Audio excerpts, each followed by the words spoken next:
The UFO phenomenon is absolutely 100% positively real. The amount of data in this field is massive. There are thousands of declassified documents, United States government documents, and they're fascinating. And they'll talk about objects tracked at 9,000 miles per hour in 1948, 1949. What does that? Do you generally believe Bob Lazar's story? I do believe Bob Lazar Story. A lot of people call Bob Lazar the original whistleblower. So he had gotten a job, a major military defense contract, and he is brought in to a place that he called S4 within the Area 51 complex. He said, the first day there, I had this briefing where I'm reading all these crazy documents that are talking about aliens here on planet Earth. Days after that, he's brought into a large hangar where he said, oh my God, I saw a perfect flying saucer there. And I thought, oh, we're making these things. Except that when he really got a closer look at it, he realized you can't fit inside these things. This is not designed for a human being. Bob Lazar went through a lot of harassment during that period of time, and he never changed one iota of his story. Have you ever felt like your personal safety was threatened for the research that you've done?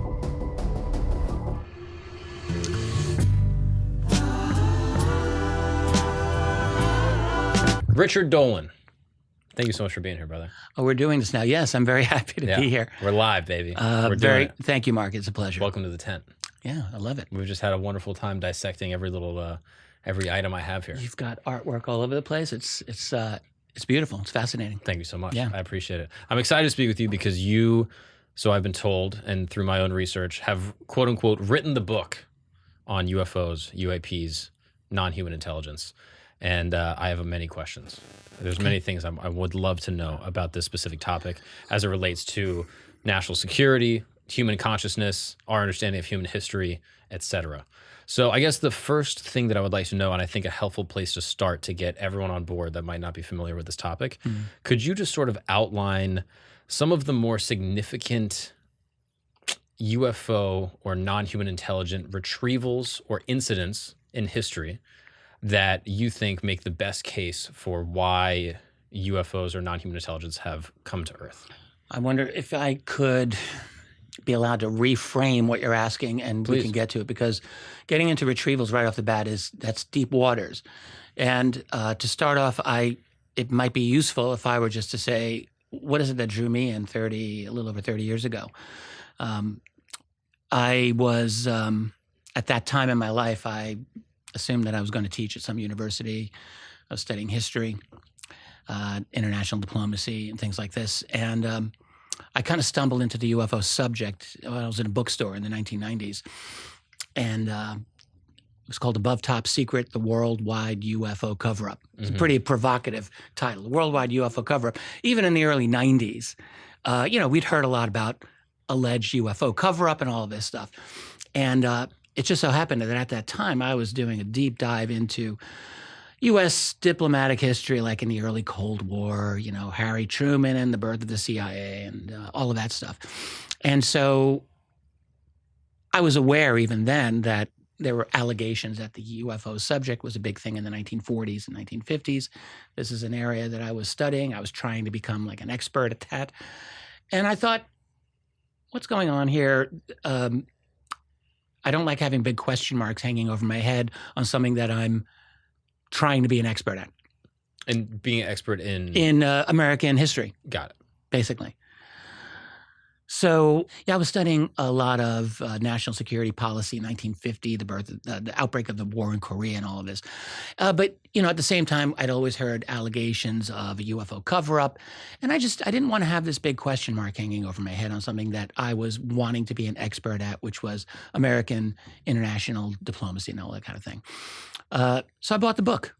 And I remember going through it thinking, oh, I recognize this guy's name. I read his autobiography. I read this one's diaries, or I read all about this department. Wait, UFOs? How come I never read about UFOs in any of these contexts in my academic research, So got into that. And then I was into the early version of the internet back then, all the bulletin boards, where there were a lot of UFO bulletin boards there. And I quickly started to realize that there were some serious people who were really looking into this, taking it quite seriously, and they were in deep waters, and I was not in deep waters at all. I didn't know anything about this.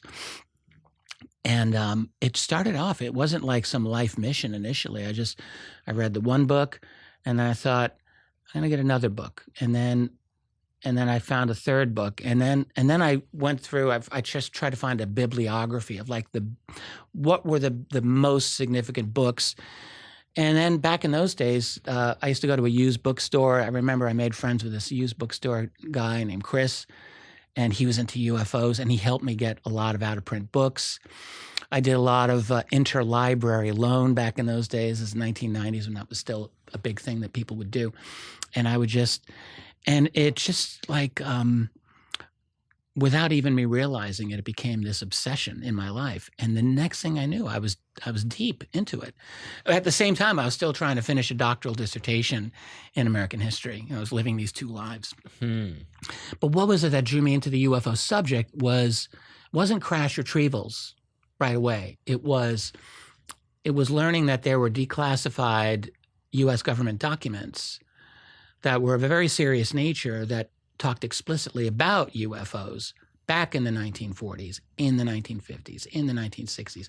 And I would read them. And, they were like documents that would describe violations of sensitive airspace over a very important place, whether in the 40s or in the 50s, that would be tracked on radar, that would be observed by sometimes multiple individuals. We're talking military cases in this instance, in these instances. And then you get to read sometimes the responses that the generals or the people in charge would have to say. And like you could see every single time, this was an inexplicable event that was being taken seriously every single time. Objects that were hanging out. There's one example, I can almost quote it verbatim, from 1950, the summer of 1950, a long time ago, over what was called the Hanford Nuclear Facilities in the state of Washington, where they made plutonium. And in the summer of 1950, apparently, the document said, objects round in form have been sighted over the Hanford plant. Air Force jets attempted interception with negative results. Anti-aircraft battalions have been alerted. Other agencies, including the FBI, have been alerted to look into this as well.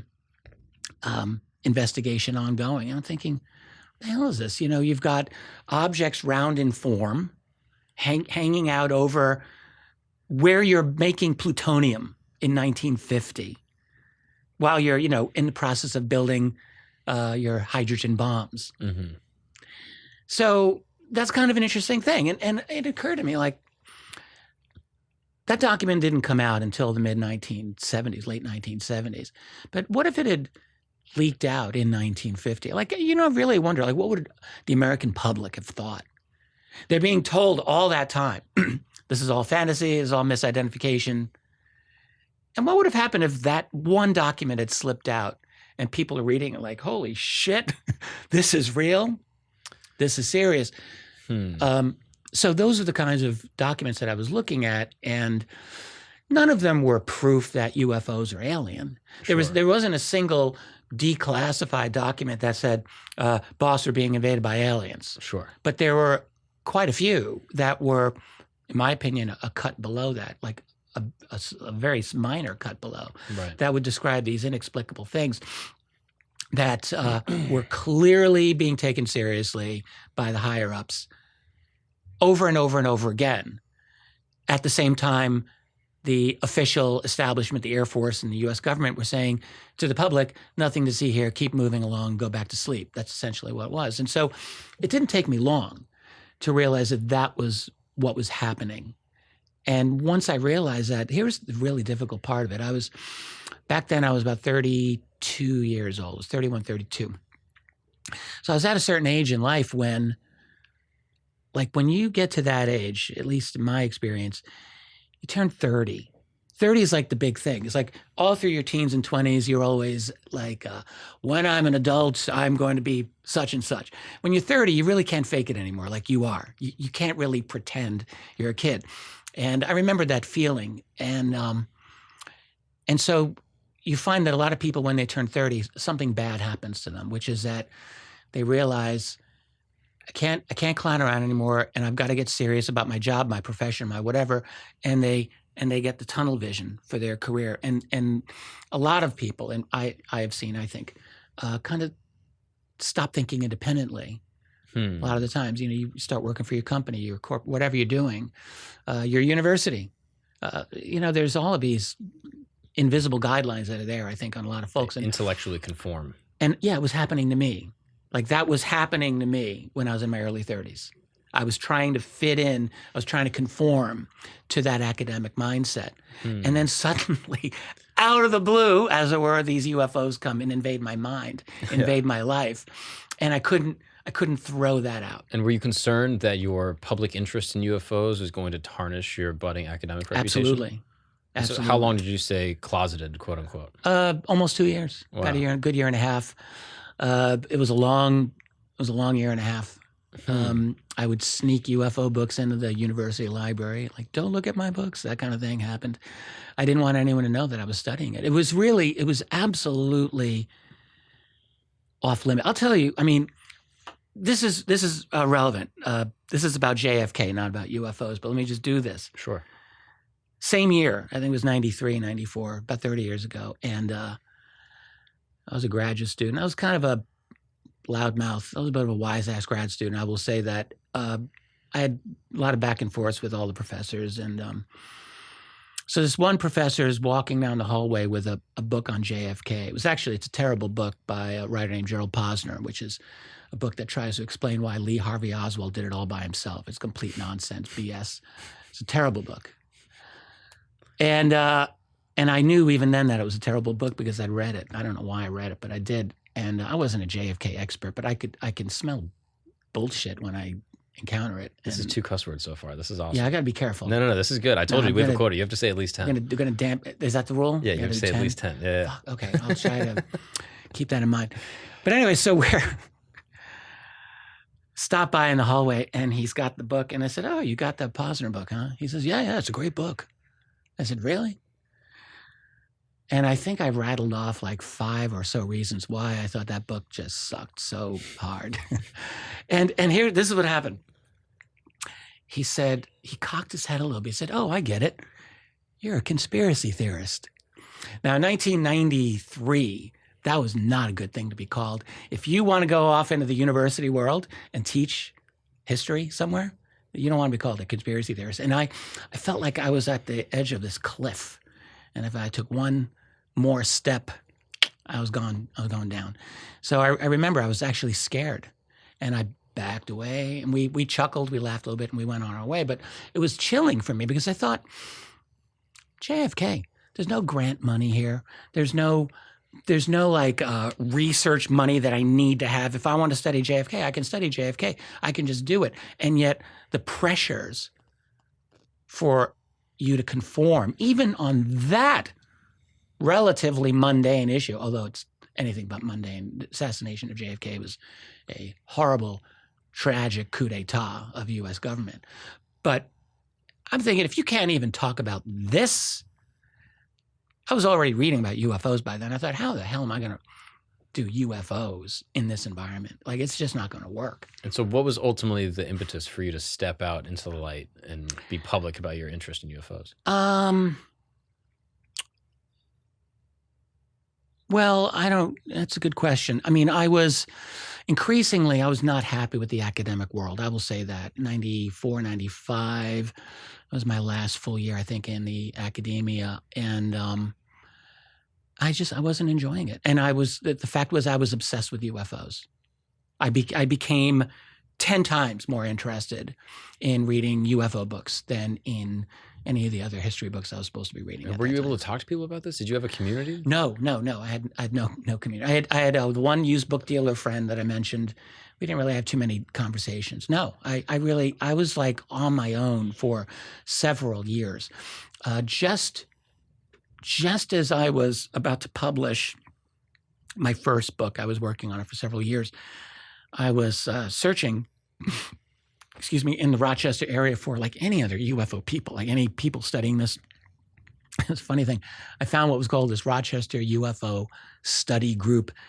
And this is like 1998. So like we're using AOL, and I'm trying to, and I find this, and it's just a mailing address. And I had to write up a letter and I mailed it to this man who was in his 80s.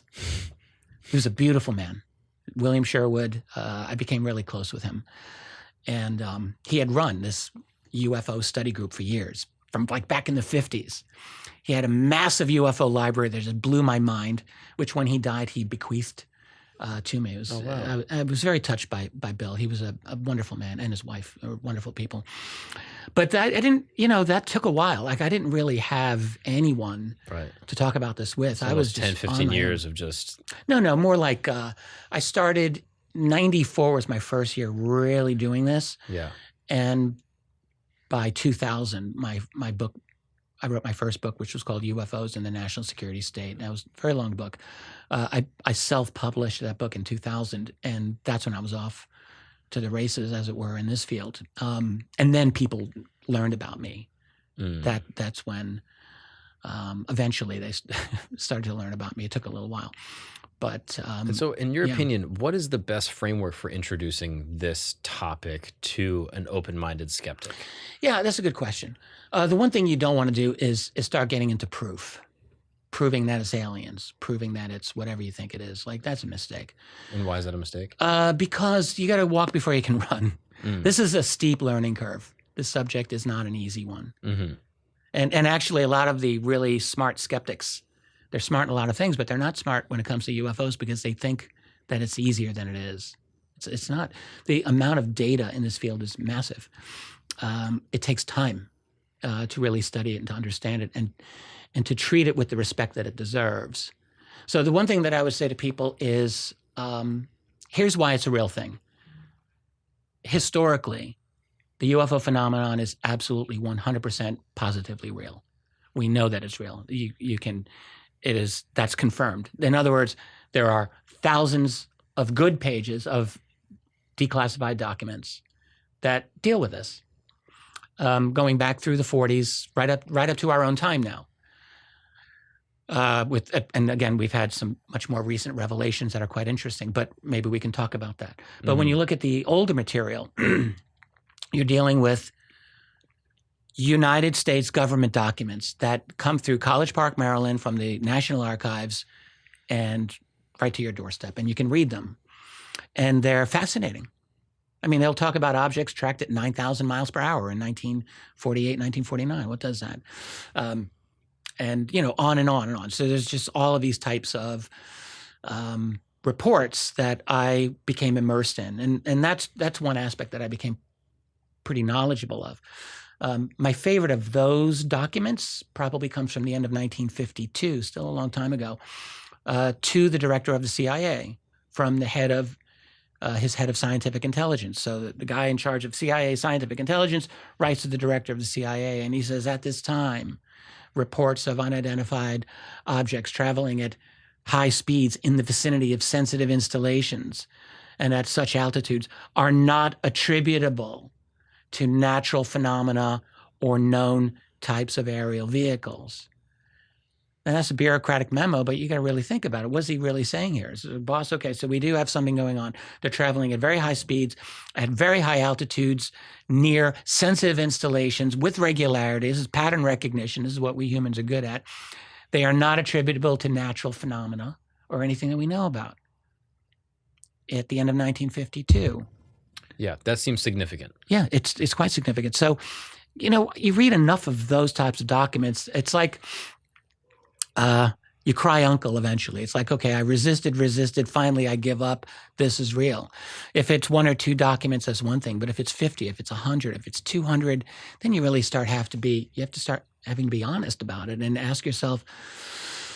And so the difficulty that I had in my early 30s, just to get back to that, like I wanted to have a complete worldview at age 32 where I didn't have to challenge myself anymore. And then suddenly out of nowhere comes this whole thing, blowing that paradigm to smithereens. And I remember that whole first year, literally lying in bed at night, staring at the ceiling, trying to figure things out, like all of these if-thens. Like, if this is real, then what does that say about the John F. Kennedy presidency that I thought I knew something about? Maybe it's something I don't know about that. Or Eisenhower, all of that stuff back then. I had to question it, and I did not want Right. to do, because like the last thing, if you think you're a smart person and you think you got a good education, the last thing you want to do is admit, oh, damn, I have been really missing this important thing, because that makes you feel foolish. Yeah, that touches everything. That's right. It's an ego thing. Yeah. And not enough people really recognize that. But that I had to experience that. And eventually I just allowed myself to break under the pressure and acknowledge this is something I thought, like, I don't care that there's no future in the academic world with this. This is what I must pursue. That's really how I felt. And so that was the reason I decided to leave the academic world. And I didn't want to go through the hassle of trying to get some advisor to approve a subject about UFOs. Like I didn't, maybe they would have, and I didn't know, but allowing someone else control over what you can and can't research is probably pretty frustrating. Yeah, I mean, it happens all the time, but it had never happened with me. Right. And I'd always gone my own way. So did you initially try to explain it away? Like, obviously I think the most typical rebuttal to these types of disclosures and declassified documents is, oh, it's military. It's military tech. It's foreign military, things like that. And I'm sure at that point you had the general skepticism that most lay people have. I was agnostic. Mm-hmm. I would say that I was agnostic. I couldn't call myself a believer at all. And it wasn't really on my mind at all. I don't know that I was ever a hardcore skeptic. Mm-hmm. I was kind of like a nothing. I didn't really have any kind of take on it at all. I would say that would be more accurate. Once I started reading, I read Tim Good's book, Above Top Secret, which I mentioned, and started reading the other documents. I don't think it took me long to think, this is more serious than I had ever suspected. And then what I did do, though, is I kept looking for the skeptical rebuttals, like I did. So, I'm researching this in the 90s, so it was a different time. So I just, back then you have to look for books. Like, what are the books that what literature exists about this? And so there were books by an old Harvard astronomer named Donald Menzel, and another one by Philip Klass, another debunker, skeptics. And I read their books. And I'll be honest, you read these books and you can tell you're reading rhetorical devices being used by these guys really to make their argument. They weren't doing real science, in my opinion. Even Menzel, who was a world-class astronomer, talking about UFOs, not world-class. Right. So I just was very unpersuaded by their arguments, which I thought were weak. And I thought, if this is the best you got, this is not very good. Interesting. And Menzel has a pretty interesting history and sort of an interesting turn. Would you mind explaining who he is to the UFO community and sort of his reputation as time went on? Yeah, Donald Menzel was a Harvard astronomer, certainly one of the most prominent astronomers in the world and highly respected. He was through the 1950s and 60s, and his last book was in the 70s. He was the most revered skeptic of UFOs in the world.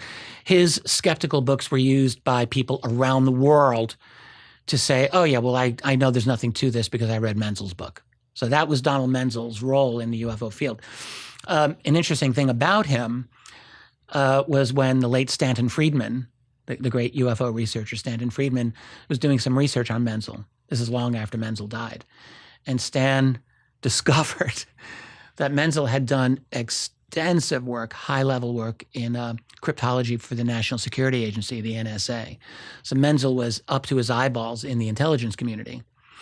And now that in and of itself doesn't have to prove necessarily that you're nefarious. But here's the thing.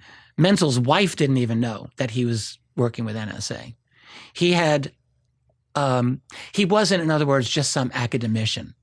He was a guy with high-level clearances with, by the way, an organization, the NSA, which during the 50s and 60s was not even acknowledged to exist. The NSA, the nickname for it was No Such Agency. It was formed in 1952. Nobody knew about the NSA. It was briefly mentioned for the first time in a book in 1964. So it had gone all those years. And so this is the group Menzel's working with. These are the guys who make and break all the codes. It's the NSA. So he had So anyway, so Stanton Friedman finds out that Menzel's got these connections. And then the other thing, the reason Stan was looking at Menzel to begin with is that Menzel's name was mentioned in the most controversial UFO document of all time. Which is what? The MJ-12 document, which came out in 1984. And, I mean, it just rips people to pieces to this day. There's still a lot of debate about it. But essentially, it is a document that was allegedly to President Harry Truman, 1947, that describes the seriousness of the UFO phenomenon, including crash retrievals, and the formation of this special group, Majestic 12, MJ-12, which will be in charge of handling everything related to this. That would report directly to the president. And one of the 12 members listed on there was Donald Menzel. When that document came out, people thought, is this a joke? I mean, he's the arch skeptic. Did someone just do this as a joke? And that was what prompted Stan to research Menzel. And that's when he realized, oh my dear God, Menzel was exceptionally prominent within the National Security Agency. He wasn't just some guy who taught at Harvard. Wow. Yeah. And so this MJ-12 document, who wrote it? Well, I mean, many people will say the intelligence community wrote, or someone created it as a hoax. I mean, this is a very widespread argument. The interesting thing is that Stanton Friedman always defended the MJ-12 documents. There's the first one that I just mentioned, and then about a decade later, a bunch of others also came out, known as the Majestic documents. And they're all interesting. So Stan always defended them for the most part, and I've kind of felt the same way. I actually, I've always disagreed with Stan on Bob Lazar, but I've always kind of agreed with him on MJ-12, basically. I'm not saying, I don't know if, I mean, to this day, I can't say that those original MJ-12 documents are absolutely legit. There's things about them that do seem a little odd to me. Like what? And wrong. Well,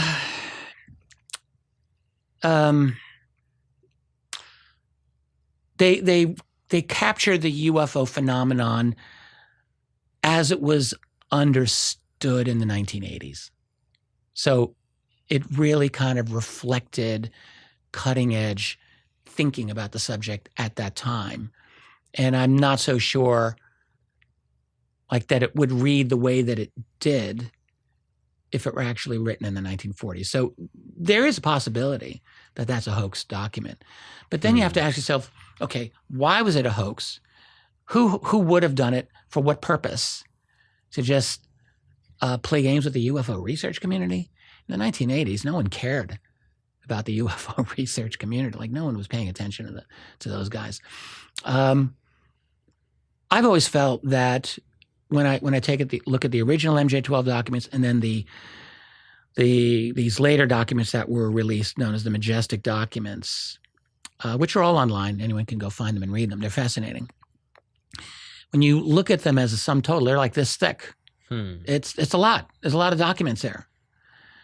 They're pretty sophisticated. And I can tell you this, they were not cooked up by some guy by himself in his basement. Like if this was a hoax, this was a team of like PhD experts in every field imaginable, including authentic document creation of every era of every department of American history of the last 50 years. Like it's very sophisticated in my view. And so if they're a hoax, if they're that much of a hoax, that's almost as much saying that UFOs are real as anything else. Who in God's name is going to create a hoax that involved?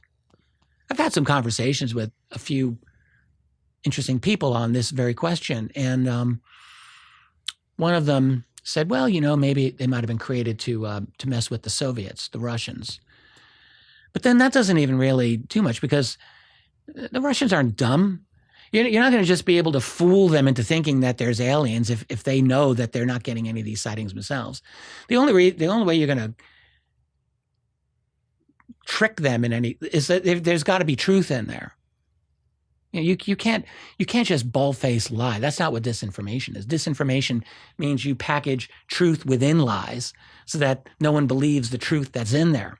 It's kind of like taking an inoculation from a disease, Right. You get a little bit of the disease, but it's surrounded by a little bit of crap here and there, and so it becomes discredited. And that could be the case.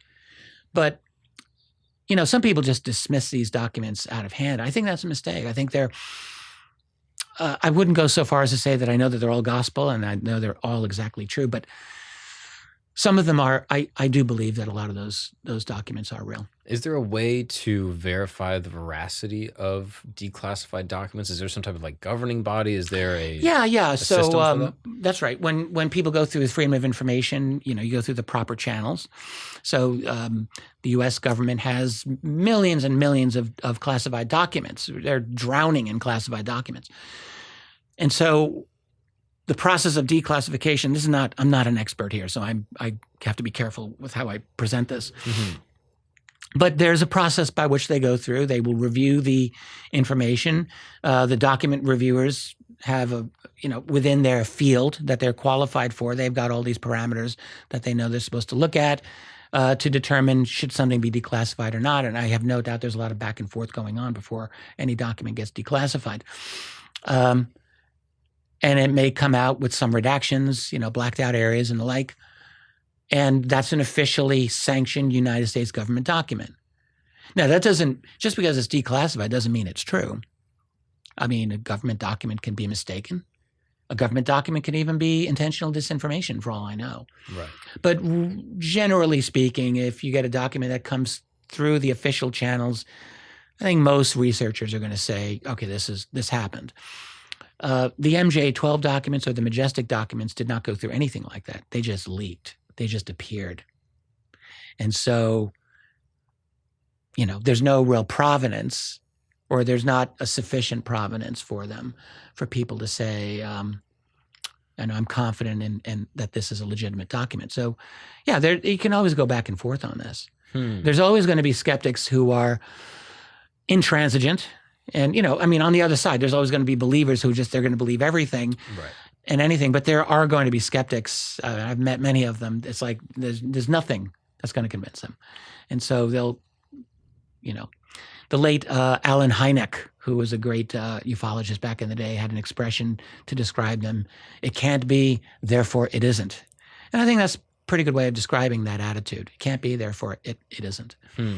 So, are there some documents that have gone through, I guess, more official U.S. government declassification channels that you think more people should be aware of, or more people should research? And absolutely. What are some of those? Absolutely, yes. Like that one CIA document I referred to from 1952. That's one. That's an officially declassified U.S. government document. There's a bunch of them. I mean, there's a great website, The Black Vault, run by John Greenwald. He's a great researcher. He has, I'm thinking now, 25 years, I think, more than that. John's been running this website. Black Vault is a real treasure, and we should all be grateful that John Greenwald has done that. So there's, and he's got more than just UFOs there, but there's a lot of UFO documents there, and they're all just officially declassified. In my review of these UFO documents, once I remember I did a little piece on the 12 or 13 top documents that I thought really just laid it all out there. And there's a few, like a bunch from the 1940s and 50s and 60s.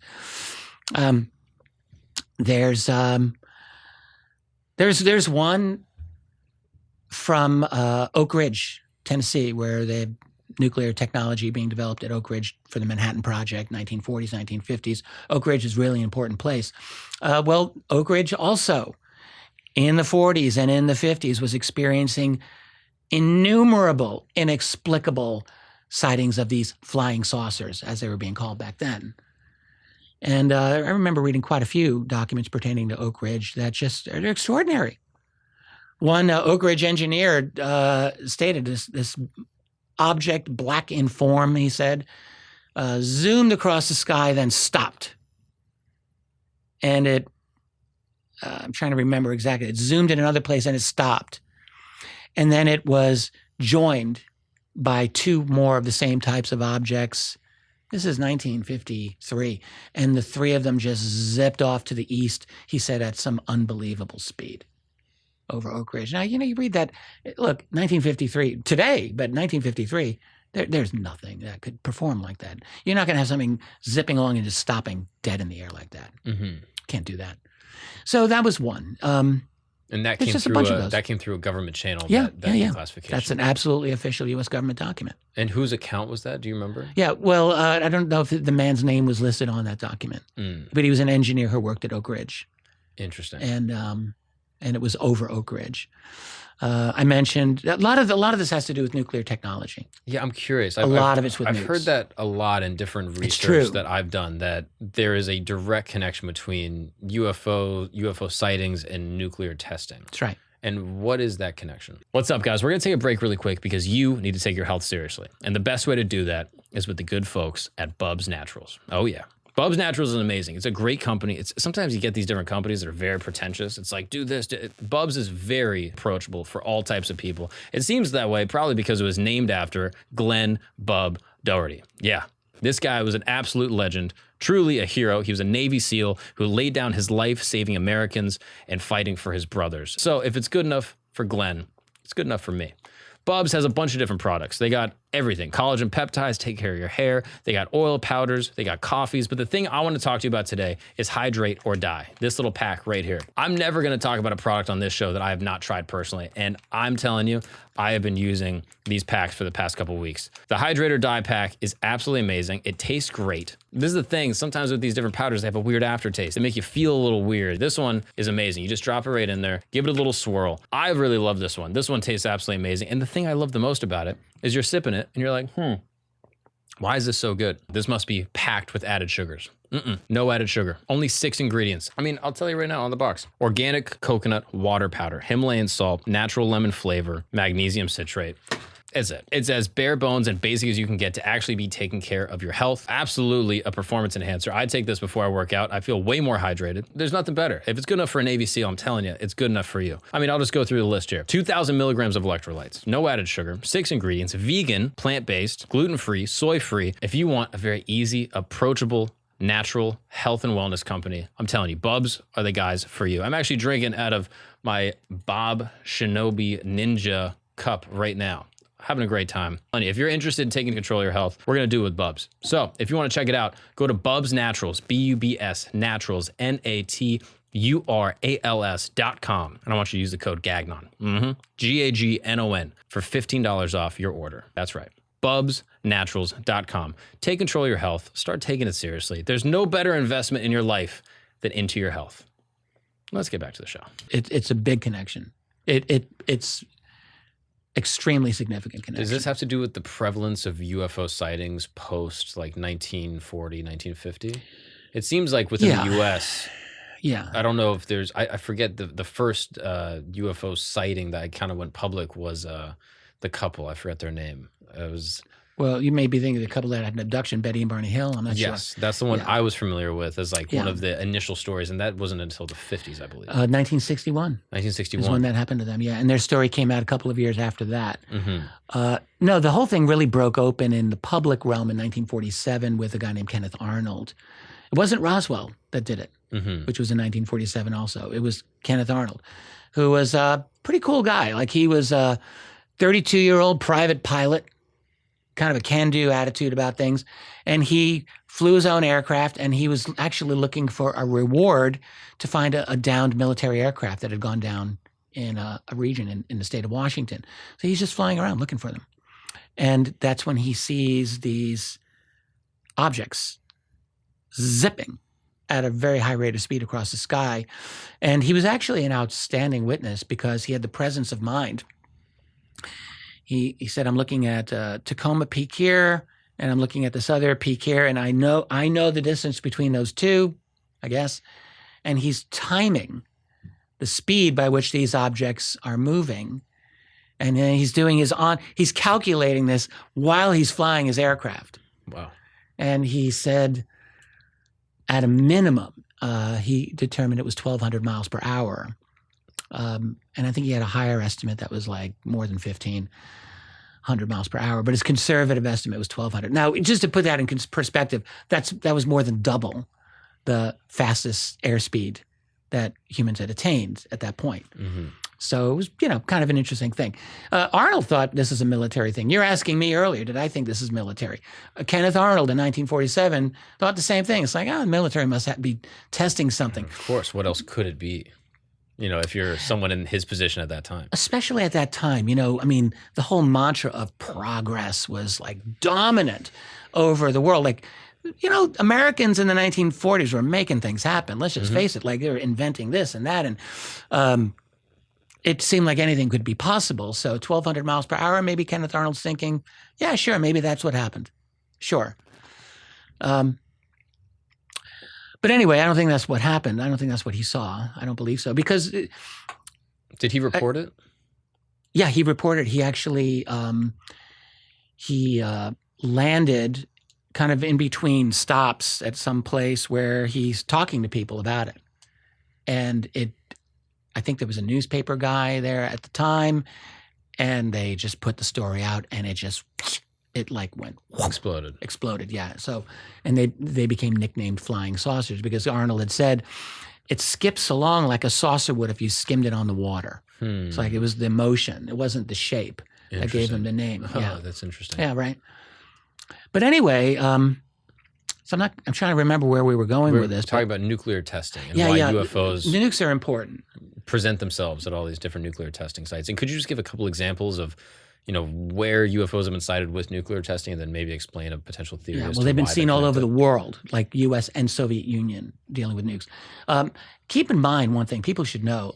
There's actually a pretty good video, several on YouTube, that delineate every single nuclear blast that planet Earth experienced in the 20th century. Mm-hmm. It was 2,000. Wow. I think the number is just over or just under 2,000 from 1945 to the end of the 1990s. Can you imagine? 2,000 nuclear detonations took place on this planet. Wow. That's extraordinary. Yeah, going from zero. Yeah, I mean, the previous 50 years. And most of them were kind of big. They weren't even like the Hiroshima and Nagasaki. Those are small compared with what came later. But anyway, so you have 2,000 of these things happening, and it going full on in the 1950s and early 60s. It was at its absolute peak. And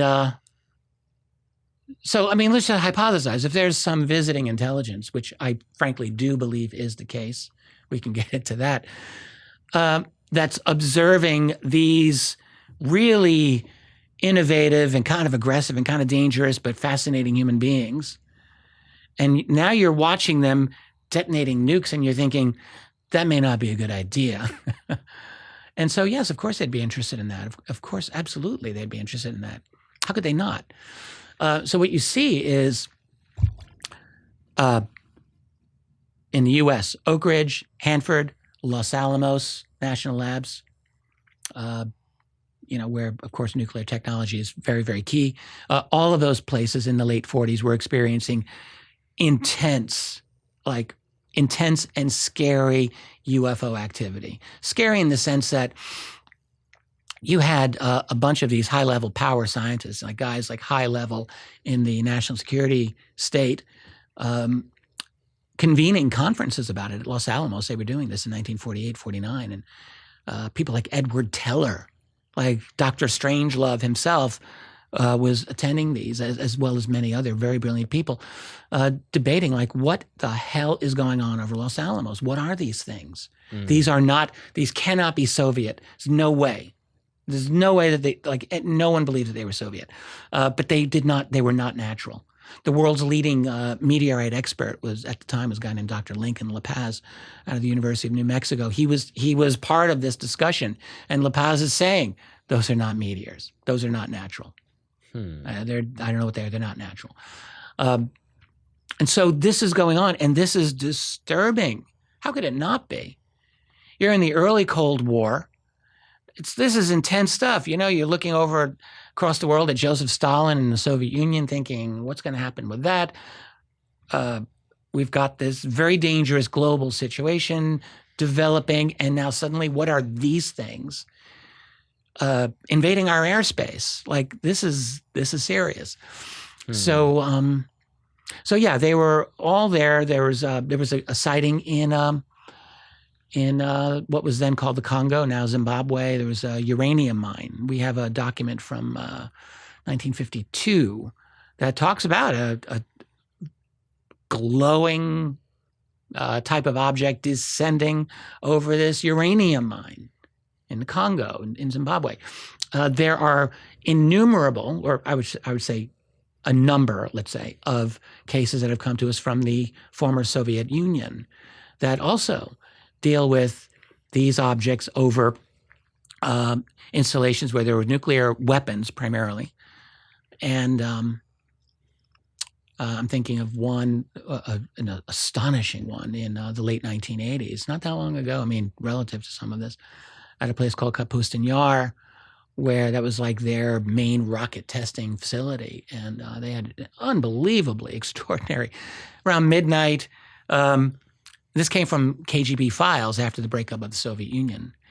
It's midnight, and first one object, then several objects. They're just hovering low over this base. You're not supposed to go over Kapustin Yar at midnight in 1989. Like, that's not supposed to happen. And this thing is maneuvering in all ways that were just basically impossible for any Soviet interceptors to deal with. And it went on for over an hour, I believe, and then they just zipped off. That's interesting. My initial thought, just skeptically speaking, is to think that, these beings, I'm trying to be strict to sort of delineate like beings from UFOs themselves, which we can kind of get into the difference. These UFOs, if they're not coming from Earth, perceivably they've achieved some type of interstellar travel, which I would presume is technologically advanced. So I'm curious if it's a safe assumption to say they would be interested in, human nuclear testing if they have achieved this level of, interstellar travel and technological advancement. Well, I think they would be, because if they're interested in this world in any way, I think they would be interested in the nukes. I mean, we don't really know how common planets like Earth are. Right. We tend to assume there's life everywhere out there. There probably is an abundance of life. Like, I believe, for example, that the UFO intelligence primarily is not from here. And, if I'm pushed to the wall to make a decision, I would say it's probably from another planet. I mean, people talk about dimensions and things like that, but that's harder for me to understand personally. And I mean, does anyone really understand what a dimension is anyway? Like, when we talk about interdimensional, does anyone really know what they're talking about? I'm not sure. I'm not saying it's impossible, but another planet is actually not that difficult for me to understand. But how common are planets like ours? We don't just have life, we have life everywhere. We have this super abundance of incredible genetic diversity that, we're not just some desert planet like eking out life like, was it the first Star Wars movie? It's a desert world. Got a little thing here and there. No.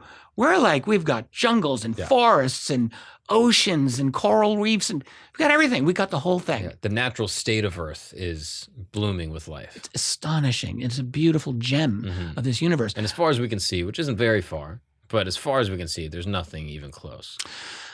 Right. I mean, you've got astronomers now looking at all the exoplanets, and I don't even know what they're up to. It's in the thousands. And, it's not clear to me how well they can really know what's on these planets, but I don't get the impression that any of them think that any of the planets they've discovered so far are as amazing as Earth. I could be wrong, so I'm sure someone will put a comment below and correct me on this, but I'm not aware of it. I do think that that's where they're at.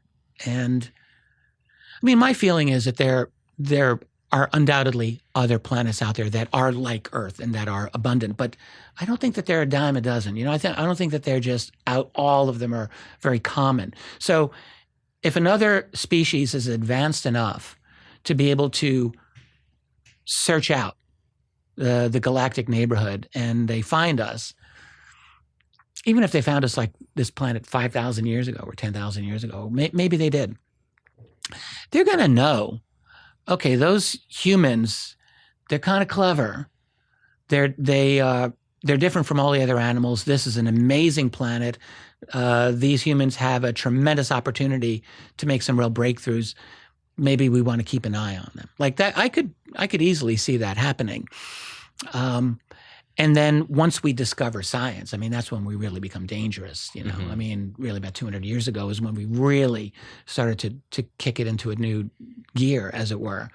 You know, once you start getting the scientific revolution, I mean, Galileo and Newton and Leibniz and all of those guys, and then the Industrial Revolution following on its heels, starting around 1750, 1760, now we're really off to the races, and you could see the transformation of human civilization. It's really quite rapid. I mean, we think 200 years is a long time, but it's like what, 8 generations, 9 generations? Mm-hmm. It's not that long. Yeah, especially in the scope of human history, it's very fast. small. It's like yesterday. So I would think that, and this, by the way, and this is something that I have studied a lot, is the mass of UFO reporting data. Whew, there's a lot there. When I look through the history of all of these UFO stories and reports, my view on it is that things really start to change in the 19th century, and then really change in the 20th century. They go up. Like, you get some interesting stories in ancient times, but a lot of them, I mean, I think are overrated. I honestly believe this. What are some of the significant ones that people would mention that you think might be overrated? A lot of them. Really? Yeah, I do. Is there a specific example maybe of like... Yeah. There's the famous one from Nuremberg from 1561. It was a woodcut by a man named Hans Glaser. It's a beautiful image. It's got all this crazy stuff going on in the sky, and there's like these rods moving across. There's the sun. There's all these other... He did a whole description of it. It's from the town of Nuremberg, Germany. And he said it looked like a battle in the sky, an aerial battle.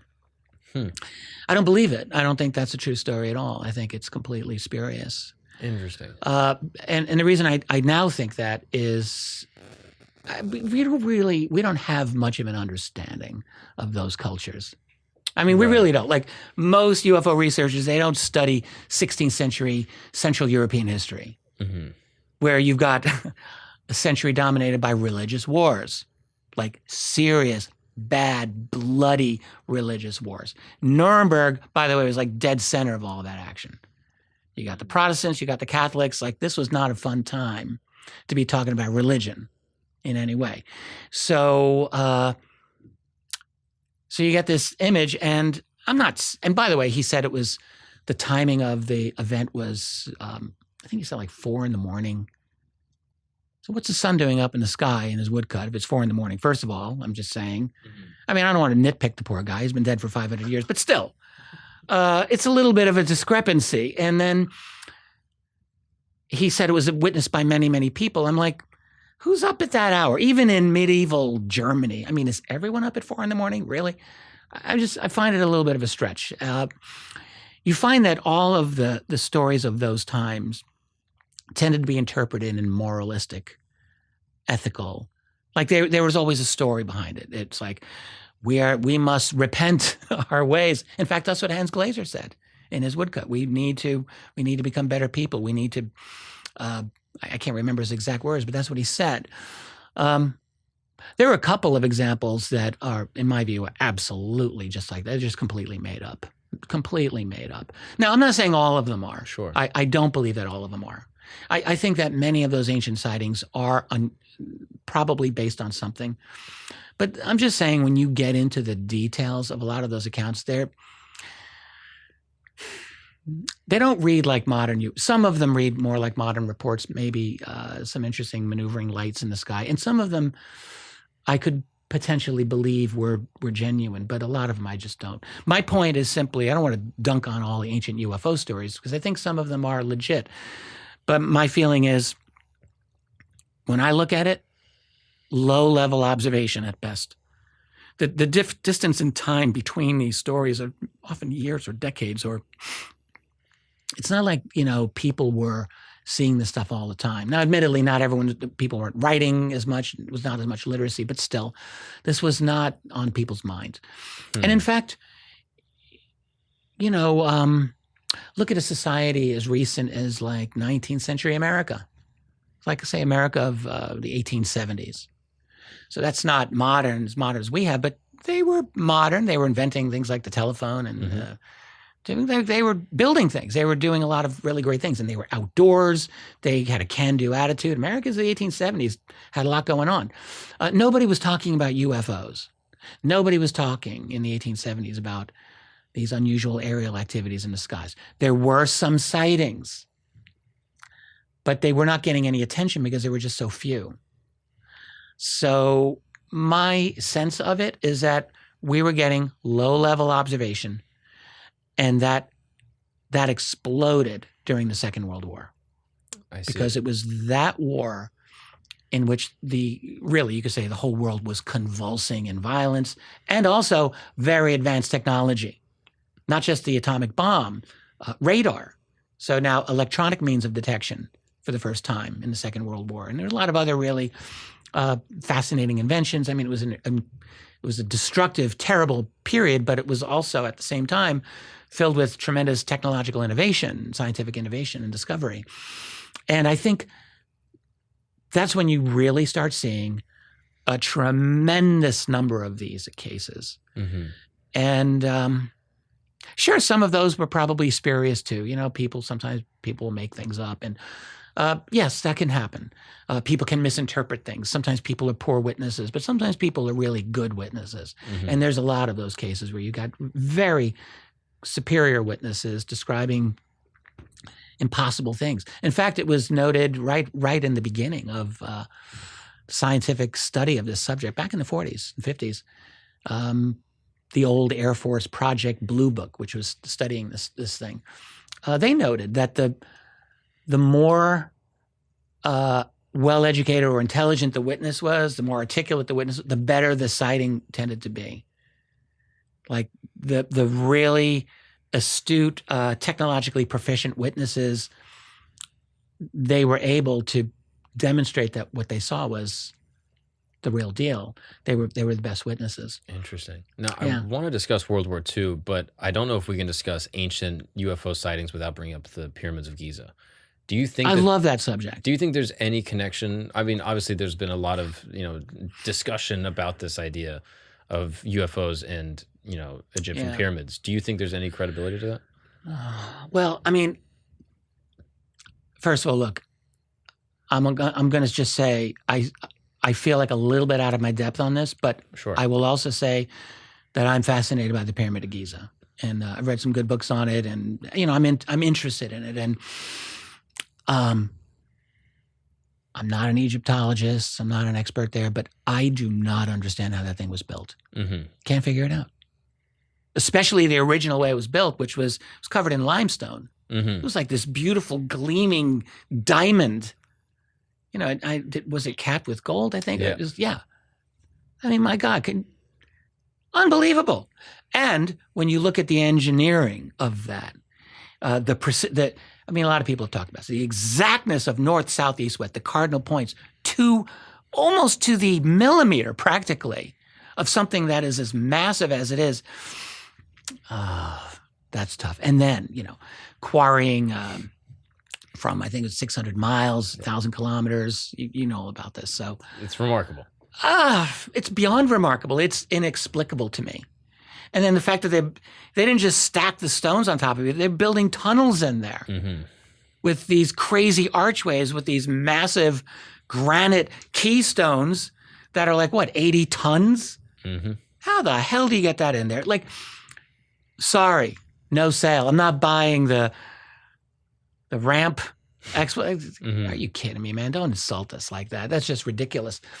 It's an impossibility. And it represents the value of pi, 3.14, which was not supposed to have been deciphered until 1,000 years after that, at least. I don't know. How does that happen? How do they just get there? We're not talking, the pyramid was supposedly built around 2500 BC. That's pretty early in Egypt's history. It's not the absolute origin, but it's close. Just a couple of generations ago, they're building mud huts, and they build this thing. Another interesting thing about the Great Pyramid, which I think, in fact, I know is true because I tested it myself. The Pyramid at Giza, the Great Pyramid.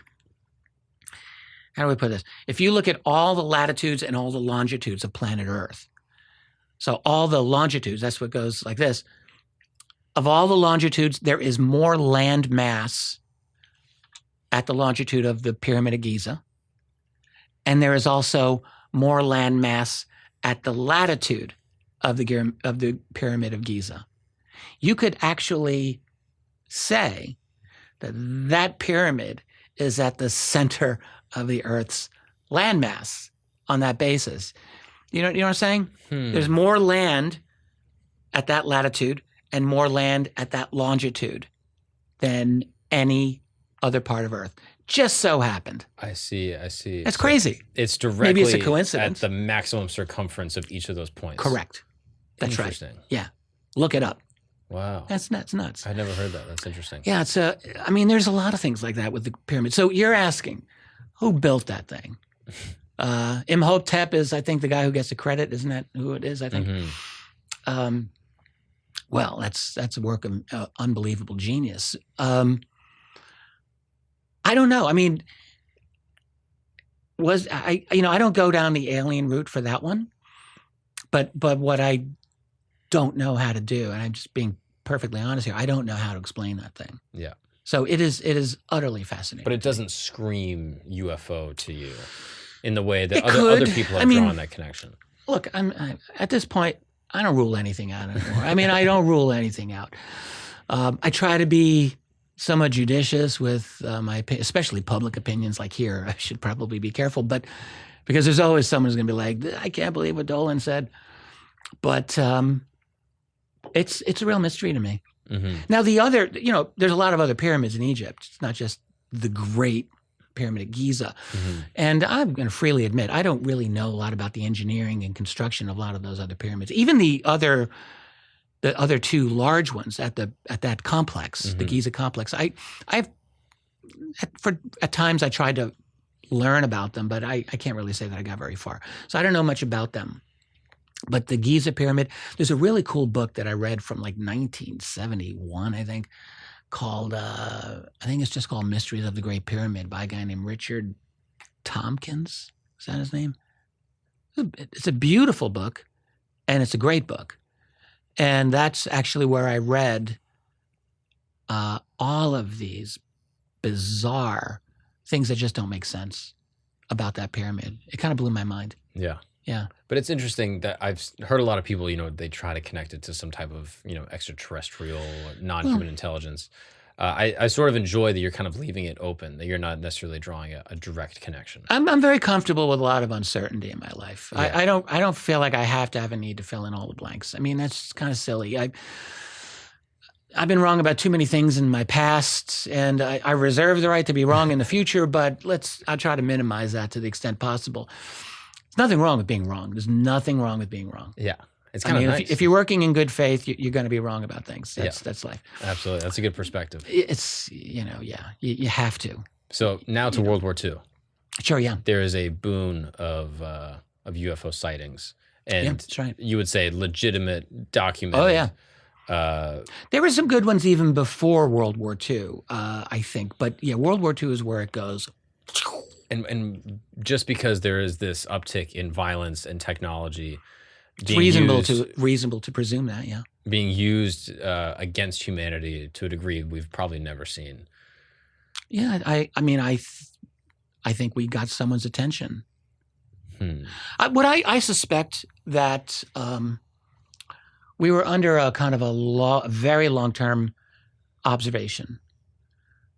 I mean, think about an alien intelligence that sees us 5,000 years ago. They're like, okay, these guys, they're actually pretty smart. One day they may want to leap into our world, but they're not even close to ready now. But let's put a couple of probes here. some good AI probes that can just kind of monitor the situation, report back when stuff gets really interesting. This is just me thinking out loud. Sure. And there might have been some notification in the earlier age of scientific discovery, quite possibly. I think very likely. And then it gets real during the Second World War, because that was above and beyond anything. I mean, you could have thought even the First World War. I mean, that was a very, very horrible. And there was the famous Fatima sighting, in Portugal during that time. But and that's an interesting one, by the way. Yeah, Fatima is quite interesting. Yeah, I'm curious how you sort of interpret the link between religion and UFOlogy. Well, can you explain the apparition of Fatima? A little bit, yeah. Interestingly enough, I actually have there's an image of the apparition there. I believe that to be directly behind you. This? I don't know exactly what it says, but I found it, and I think that it's that. I'm you see envious. It's beautiful. The children standing there. Yeah. Maybe that's what it is. With the Virgin appearing to her. So could you explain sort of like what the apparition is? I'm going to do a bad job of it, but it took place over a period of time in I think it was 1917, and in Portugal. Fatima is a place in Portugal where 3 children. The oldest was a young girl who I think was like 13, 14. And then 2 younger family members had these recurring visions of this bright apparition of the Virgin Mary, as they interpreted that. And it culminated, I'm doing a really bad job here, in a very major mass sighting that was reported in local Portuguese newspapers at the time. Many witnesses apparently stating, "Oh my God, this thing was like unbelievable in the sky. It was like nothing I'd ever seen before." So there was something that happened there. I was in Portugal a number of years ago. I have a good friend who's a great researcher there, Francisco Correa, and he was visiting with him, and he introduced me to some of the Fatima scholars who were in the UFO element of that. And what I learned was there actually was a lot of description that would line up with the UFO phenomenon. Like, it wasn't the impression that I got from them, and this is not my expertise, but was that this thing didn't necessarily look like the Virgin Mary. It looked like a non-human being. That is what I recall learning from them. So I don't know. I haven't read, and I don't know Portuguese, and I don't know how much that's been translated. But the oldest girl went on to become a nun, and she lived basically most of her life cloistered off, like not talking to anybody. But there were private interviews done with her in her later years, and apparently she said a lot of things that were like very UFO oriented with this. So, for what it's worth. But you're asking the connections between this and religion. I mean, my God, we can just go all over the place with this. I mean, you got people asking, was Jesus an alien? Was Buddha an alien? Or were they avatars of? I don't know how to answer any of those things. I just don't know. They're interesting to think about, but I mean, you could imagine that it would be possible. But is it what really happened? I just don't know. Those great spiritual teachers, Buddha and Jesus, both are just totally fascinating to me. But I don't know that I think they were alien. I don't tend to go that way. But again, I'll leave some of this open. I mean, some of this information, like, we're just never really going to have enough information to know one way or the other. I just don't think some of these questions are possible to answer. Right. Now, could you just give me a framework for understanding some of these UFO sightings? So, especially, as we've gotten into recent years, there have been a lot of UFO sightings, like David Fravor's account, and sort of these different shaped crafts that people have acknowledged. And then, furthermore, what is inside of those crafts? Yeah. So I know that people will sort of discuss these things with different levels of scrutiny, where they'll say, yes, there's UFOs, but I can't speak about gray men. and that aliens look different ways. So is there a healthy way to sort of like look at this topic, you know, with UFOs specifically, and then delineating to aliens? And what is a good framework to try to approach these What's up, guys? We're going to take a break really quick because you need to sleep better. Yeah, I'm telling you, everything stems from sleep. Your ability to perform in your job, your ability to work out, your ability to think quickly, your ability to go on dates and talk to women, your ability to have present, active conversations with your loved ones, with your parents. All of it stems from sleep. You might not even realize. You might just be walking around your day being like, man, I feel terrible. And not realizing like, oh, I only slept 5 hours. And of those 5 hours, I was really only asleep for like 1 or 2. I'm telling you, you're going to be spending a massive percentage of your life, like a quarter of your life sleeping. Take it seriously. And if you want to start taking it seriously, what I want you to do is I want you to check out the people at Beam.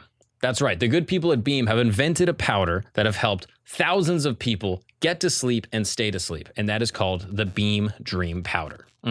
I tried it. Again, I will never talk about a product on this show that I have not personally tried. And I did it a couple weeks ago. I tried it. I was like, all right, let's just see. Open up the bag. You see the powder. They have a scooper in it, which is nice. A lot of these companies don't include the scooper. Shout out to Beam for including the scoop, thinking about the customer. I take it, drop it in. I just did hot water. Some people do milk. Some people do whole milk. You can go almond milk. I don't think that's crazy. Whole milk might be a little crazy, but you know, to each their own. Do what you will. It tastes amazing with all of them. I just did hot water. Again, still tasted absolutely phenomenal. I was going through the box. I was like, what is in this? This tastes so good.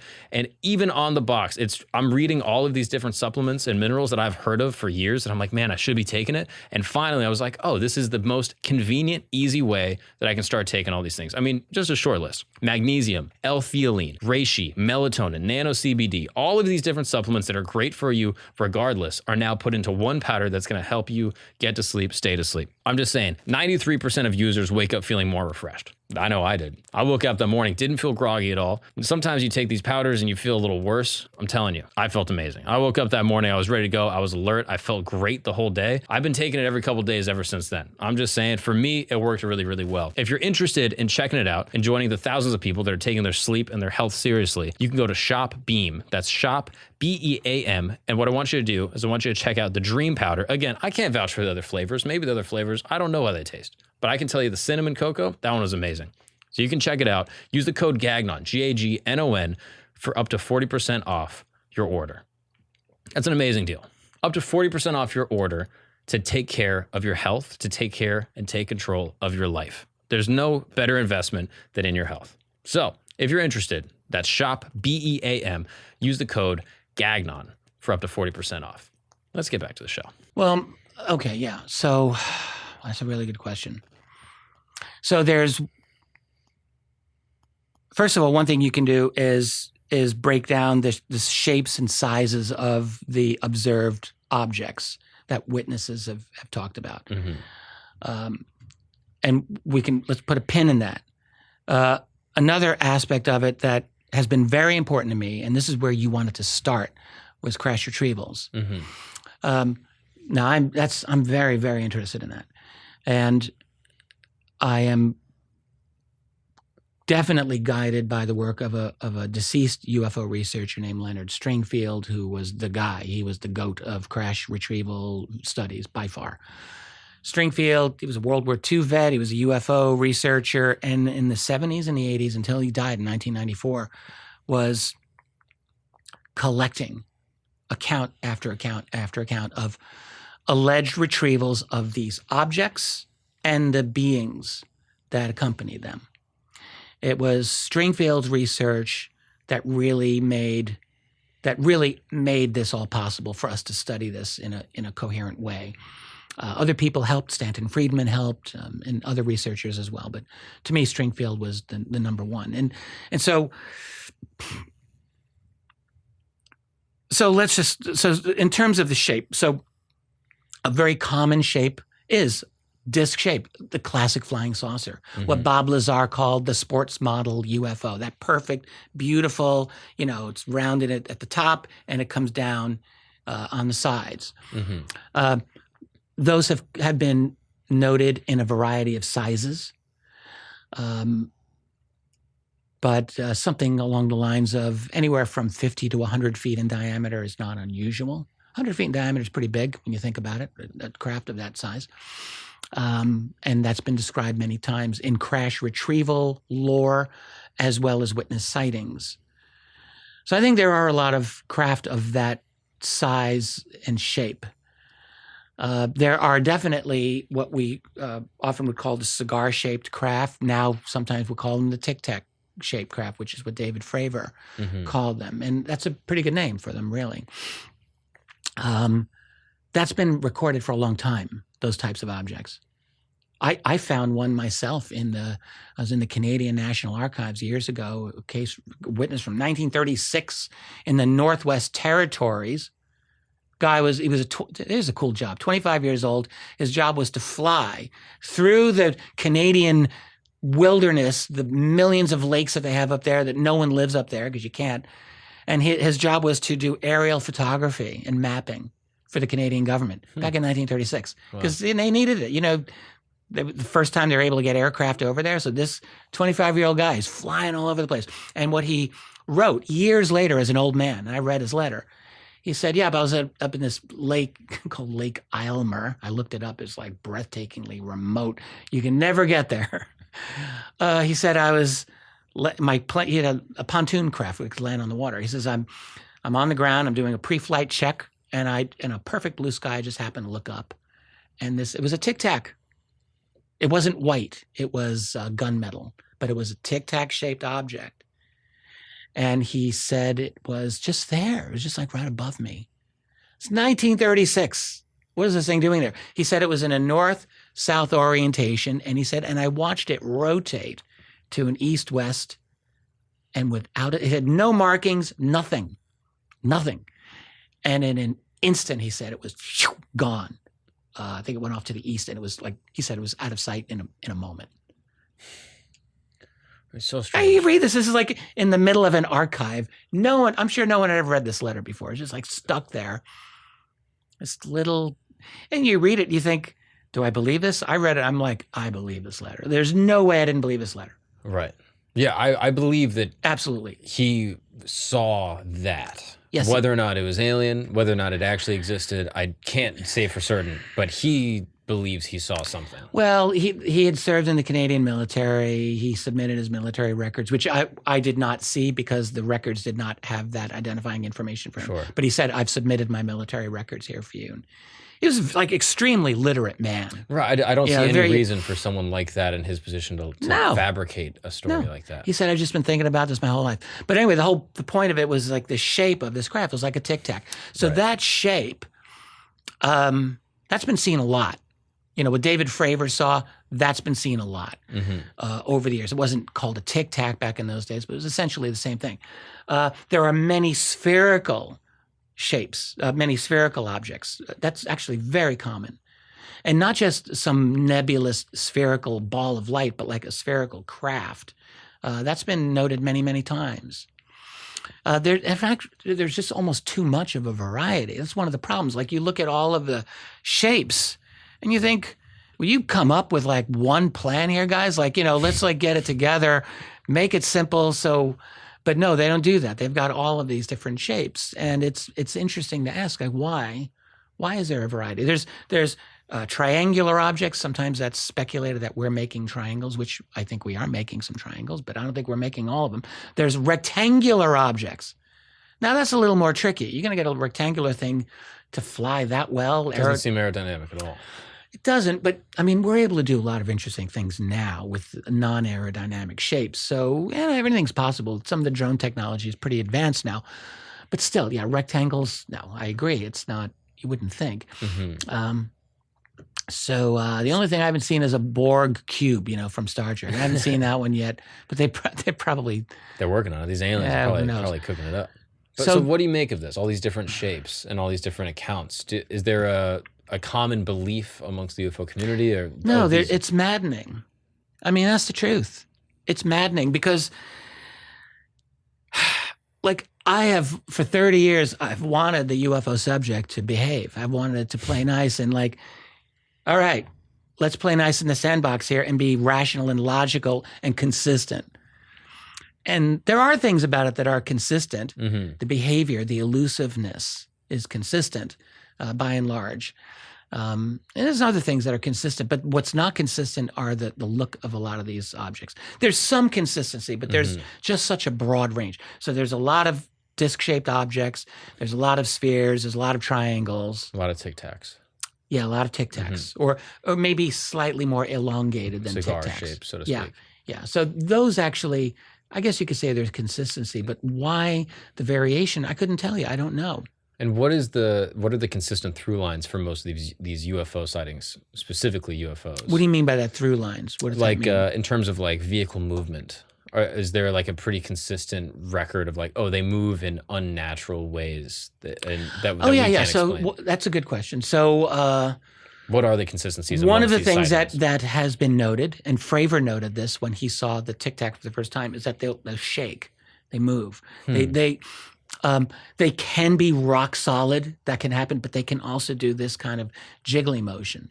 That happened with the Tic Tac, and that I know I've read that in a number of instances where the object seems to be, it's moving here, then here, and then here, then here. It's in all these short little bursts, and like you wonder, like, why are you doing that? What is the point of that? I don't know the answer to that. But I'll bet there's some kind of very good propulsion scientific reason, engineering reason. I just don't know what it is. Maybe having something to do with, I don't know, some field that it generates, maybe. Mm-hmm. Is there any consistency in color or material? I know you mentioned the gunmetal for the Canadian account. Everything from solar white to pitch black, and everything in between. A lot of silver, reflective, metallic, yes, a lot of that. So, but no, they've been seen as, I mean, there's one aspect of the phenomenon. It's a glowing orange, like the color of this mic here, like these orange, the size of a basketball, and it looks like a basketball, but it glows and it just hovers and it just moves wherever it goes. Is that an orb? Maybe that's an orb.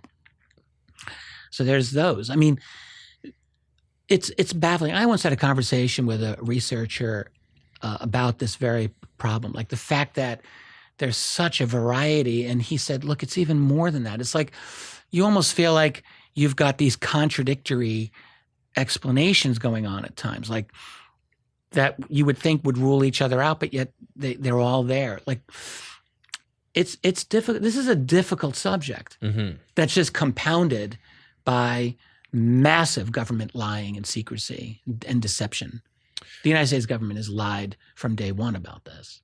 They've lied from day one. What are some of the examples of like U.S. government deception? It's been throughout. It's been nonstop. They're still not honest. U.S. government lies about everything, and they have lied about UFOs consistently. So in the beginning, of course, when the public started getting worked up over this whole thing. Kenneth Arnold has his sighting in 1947. The phrase flying saucers is plastered everywhere for like 2 weeks in the United States. Flying saucers were all that people seemed to talk about. And then it just stopped. And we learned this because the military, basically behind the scenes with the press, even then they had overwhelming influence over that. They were able to make it stop. And so it stopped. But it didn't stop forever. Then it picked up again because the phenomenon did not go away. But so the military was involved in controlling information on this pretty much right out of the gate, and then lying about it, telling the public. They would have these press sheets. Back then, the Air Force was basically the lead player in this in the public, and they would just say, our studies have demonstrated that these sightings are due to a number of factors: misidentification of natural phenomena, hoaxes, and in the early years, before anyone was PC, they would say psychopathological persons, basically crazy people, was how they were. They kind of moved away from that after a while, but that was, they said that a lot too. So psychological issues, in other words.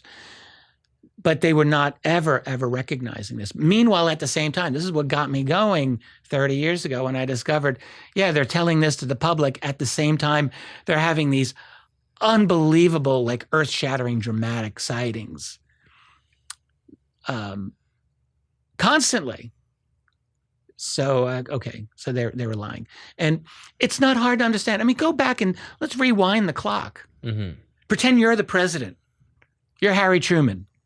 And I'm your top scientist or your top general, and I come up to you and I'm like, sir, we have apparently recovered craft and technology and beings that are not from this planet. Like, you're like, oh, wow, okay, what do I do with that? Do you tell the world? Maybe you would want to tell the world. That might be an instinct, but I would say a bad idea. Mm-hmm. Because first of all, in 1947, if that's when this happened, America had a monopoly of atomic weapons. The Russians did not yet have an atomic bomb. They were working on it. They were going to get it within 2 years, but they didn't have it in 1947. And a little known fact in 1947, in that period of time, was that many nations were trying to lobby through the UN, which was a new institution, that atomic technology was too important for any one nation to control, and that there was a movement to put that under international control. America's answer was, sorry, no thanks. That's the quickest way to give this to the Soviets. We're not going to do that. We'll just keep it to ourselves. America was not willing to share atomic technology. Do you honestly think they're going to want to share alien technology? Let the Russians have a crack at that? I don't think so. Yeah. Not a chance. I agree. Yeah, I don't think they would do that either. But then that raised the question, why would there be any declassified documentation of this phenomenon at all? Well, it didn't happen for a long time. So there were no declassified documents on this in the 40s or in the 50s or in the 60s. There were none. In 1974, Richard Nixon was having his crisis of his presidency. Watergate was taking him down. And the U.S. Congress, at that point in history, we're talking 1974, maybe was at its most liberal in all of its history in the mid-70s, quite possibly. They passed a number of laws dealing with the intelligence community. And one of the things they did was they passed, and Nixon signed, it was one of the last things he did, a Freedom of Information Act, piece of legislation. Now, freedom of information did not start in 1974. It actually started in 1966, but it didn't have the teeth that it was given in 1974. So in 74, as a result of that, you as a researcher could petition for public documents, not just pertaining to personal issues, but like for public interest. And to the shock, I think, of everybody, the first and biggest subject for years that was requested was UFOs. Of all freedom of information, UFOs dominated. And so I think that was an unexpected result. And what ended up happening is that a bunch of researchers started shaking that tree and see what's going to fall out of the tree, what documents are going to come out. There was a real feeling for a while that, if we're lucky, we might just get the magical document that proves that this is alien, there's been a cover-up and all that. What ended up happening is that there were some very, very good documents that came out, which I talked a little bit about that earlier. Mm-hmm. But they were all of lower levels of classification. Mm-hmm. So like the actual highest level security, those were not coming out. We've got, there's different levels. There's restricted, and there was confidential, and there was secret. And then there's top secret. We weren't getting any top secret ones. We were getting some that were as high as secret were coming out. And they were really interesting. And they at least proved that while the military and the government's telling the public one thing, they were experiencing a completely different reality. So FOIA, Freedom of Information, is a real gift that we have. And we're lucky to have it. It's not perfect by any means. There's a lot of restrictions to FOIA. In the early 80s, FOIA became a lot less user-friendly and more expensive, and so it became harder. But there was like this golden era from like, say, 75, 76 up to 1981, 82, where a lot came out. And more has come out since, but that initial period was just amazing. But I think it came out as a surprise. I don't think anyone was expecting it. And how confident are you that right now the U.S. government is in possession of non-human spacecraft? Extremely. I'm extremely, I would say, very confident about that. And from which incidents and which retrievals do you think they possess those craft? Probably at least 10. I'm going to guess. Would you mind naming a few specific ones? Yeah. Definitely Roswell. Roswell was the real deal, in my opinion.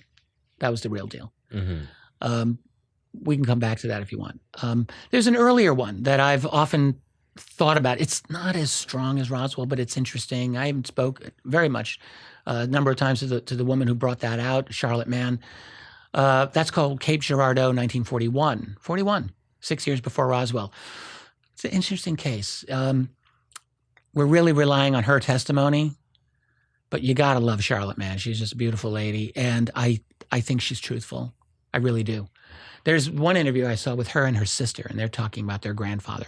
Their grandfather was a reverend by the name of Huffman, and he apparently told her, she learned, I think, from her grandmother, not from directly her grandfather, after he had died, that he was brought. There was a crash. It's in Missouri, and was asked to perform last rites on these alien beings.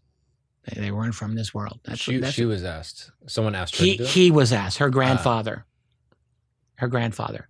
So it's her story. And it's not the strongest because it's really just her. Mm-hmm. We don't really have a lot more to go on.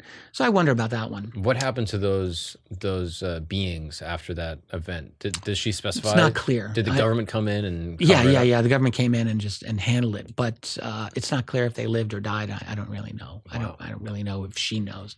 Mm-hmm. But anyway, let's say Roswell, and then less than a year later, Aztec, New Mexico, for sure. That one was people tried to debunk it for years, but no, that's a good one. I'm not familiar with that at all. Could you explain what happened? Yeah.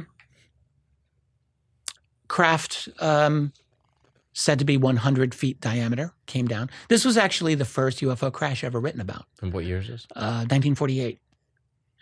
A book came out about it in 1950.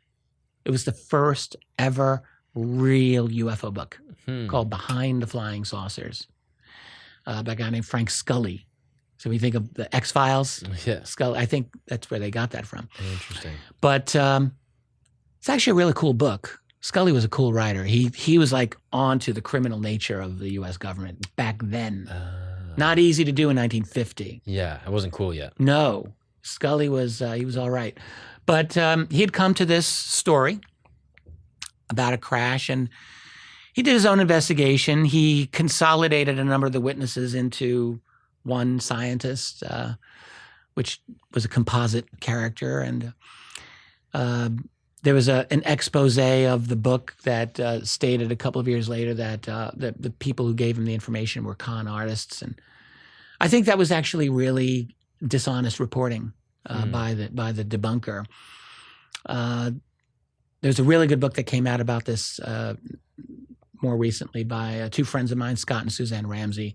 They went into the Aztec crash in better detail than anyone's ever done. And I think they showed, A, the debunking effort was absolutely dishonest and pernicious, and B, that there were some witnesses, there was some information that they were able to acquire that supported this story, and I think they made a good case. So what exactly happened? A 100-foot aircraft? 100-foot diameter flying saucer goes down, almost virtually intact.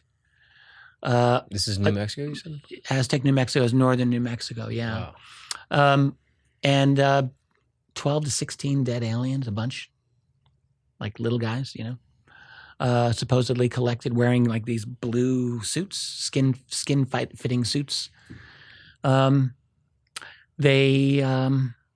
mean, where do they go? Maybe they went to Wright-Patterson Air Force Base at that time. I don't know if anyone can really know where they went. And whose account is it from? Who observed it? Oh man, you're if you don't know, it's cool. I know you didn't write the book on that one. I didn't, and I mean, was it a group of people, or was it like a family? I'm sure this is probably a remote part of New Mexico. There were several different witnesses from that area. Got it. There was a firefighter, I think, who got on the scene. He talked to people.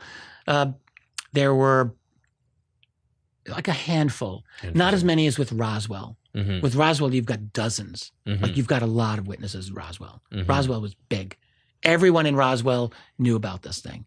Aztec, I don't think so. Mm-hmm. It was much more concealed because it was actually not in the town of Aztec. It was in a place like 10, 15 miles over called Hart Canyon, which was much more remote. Sure. So I think... I mean, for a 100-foot craft... Actually, Roswell was remote too, when you think about it. But a 100-foot craft, I mean, this is a massive thing. Yeah, transporting it out there, you know. But anyway, I think that happened. I think that was the real deal. There was a event in Kingman, Arizona, another southwestern case from 1953, and that one was rumored to be taken actually to what became Area 51. It was a very involved transportation of that craft over a lot of terrain to get it to Nevada where it needed to be studied. I think there was one that came down near Las Vegas in 1962. And I think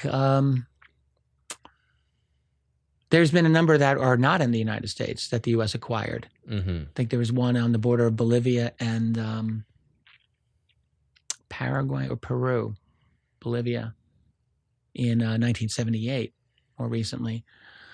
I think that U.S. went in and took over that whole operation. There's one in South America, again, in 1997, and the guy who was the witness for that, named Wygant, has just recently come out of the woodwork, and I think he's talking to people. I would like to connect with him. Interesting. Yeah, I'm familiar with the Varginha in Brazil, 1996. Yeah, that one seems significant to me. Would you mind explaining the details of that? That one was tracked by Brazil's military. Of course, U.S. is always involved in these things. A craft went down, and a live alien being supposedly was seen by townspeople. Again, these were young people in their teens, and they said what they saw, like huddled in a corner in this town, like this alien with red eyes, kind of superficially would resemble a gray alien, kind of a large head with large eyes, but not. It was not a gray alien. It was something very different, according to their description. I do know that there were reports of a hospital in the city there that supposedly had the being. I mean, I know that there are rumors of this sort.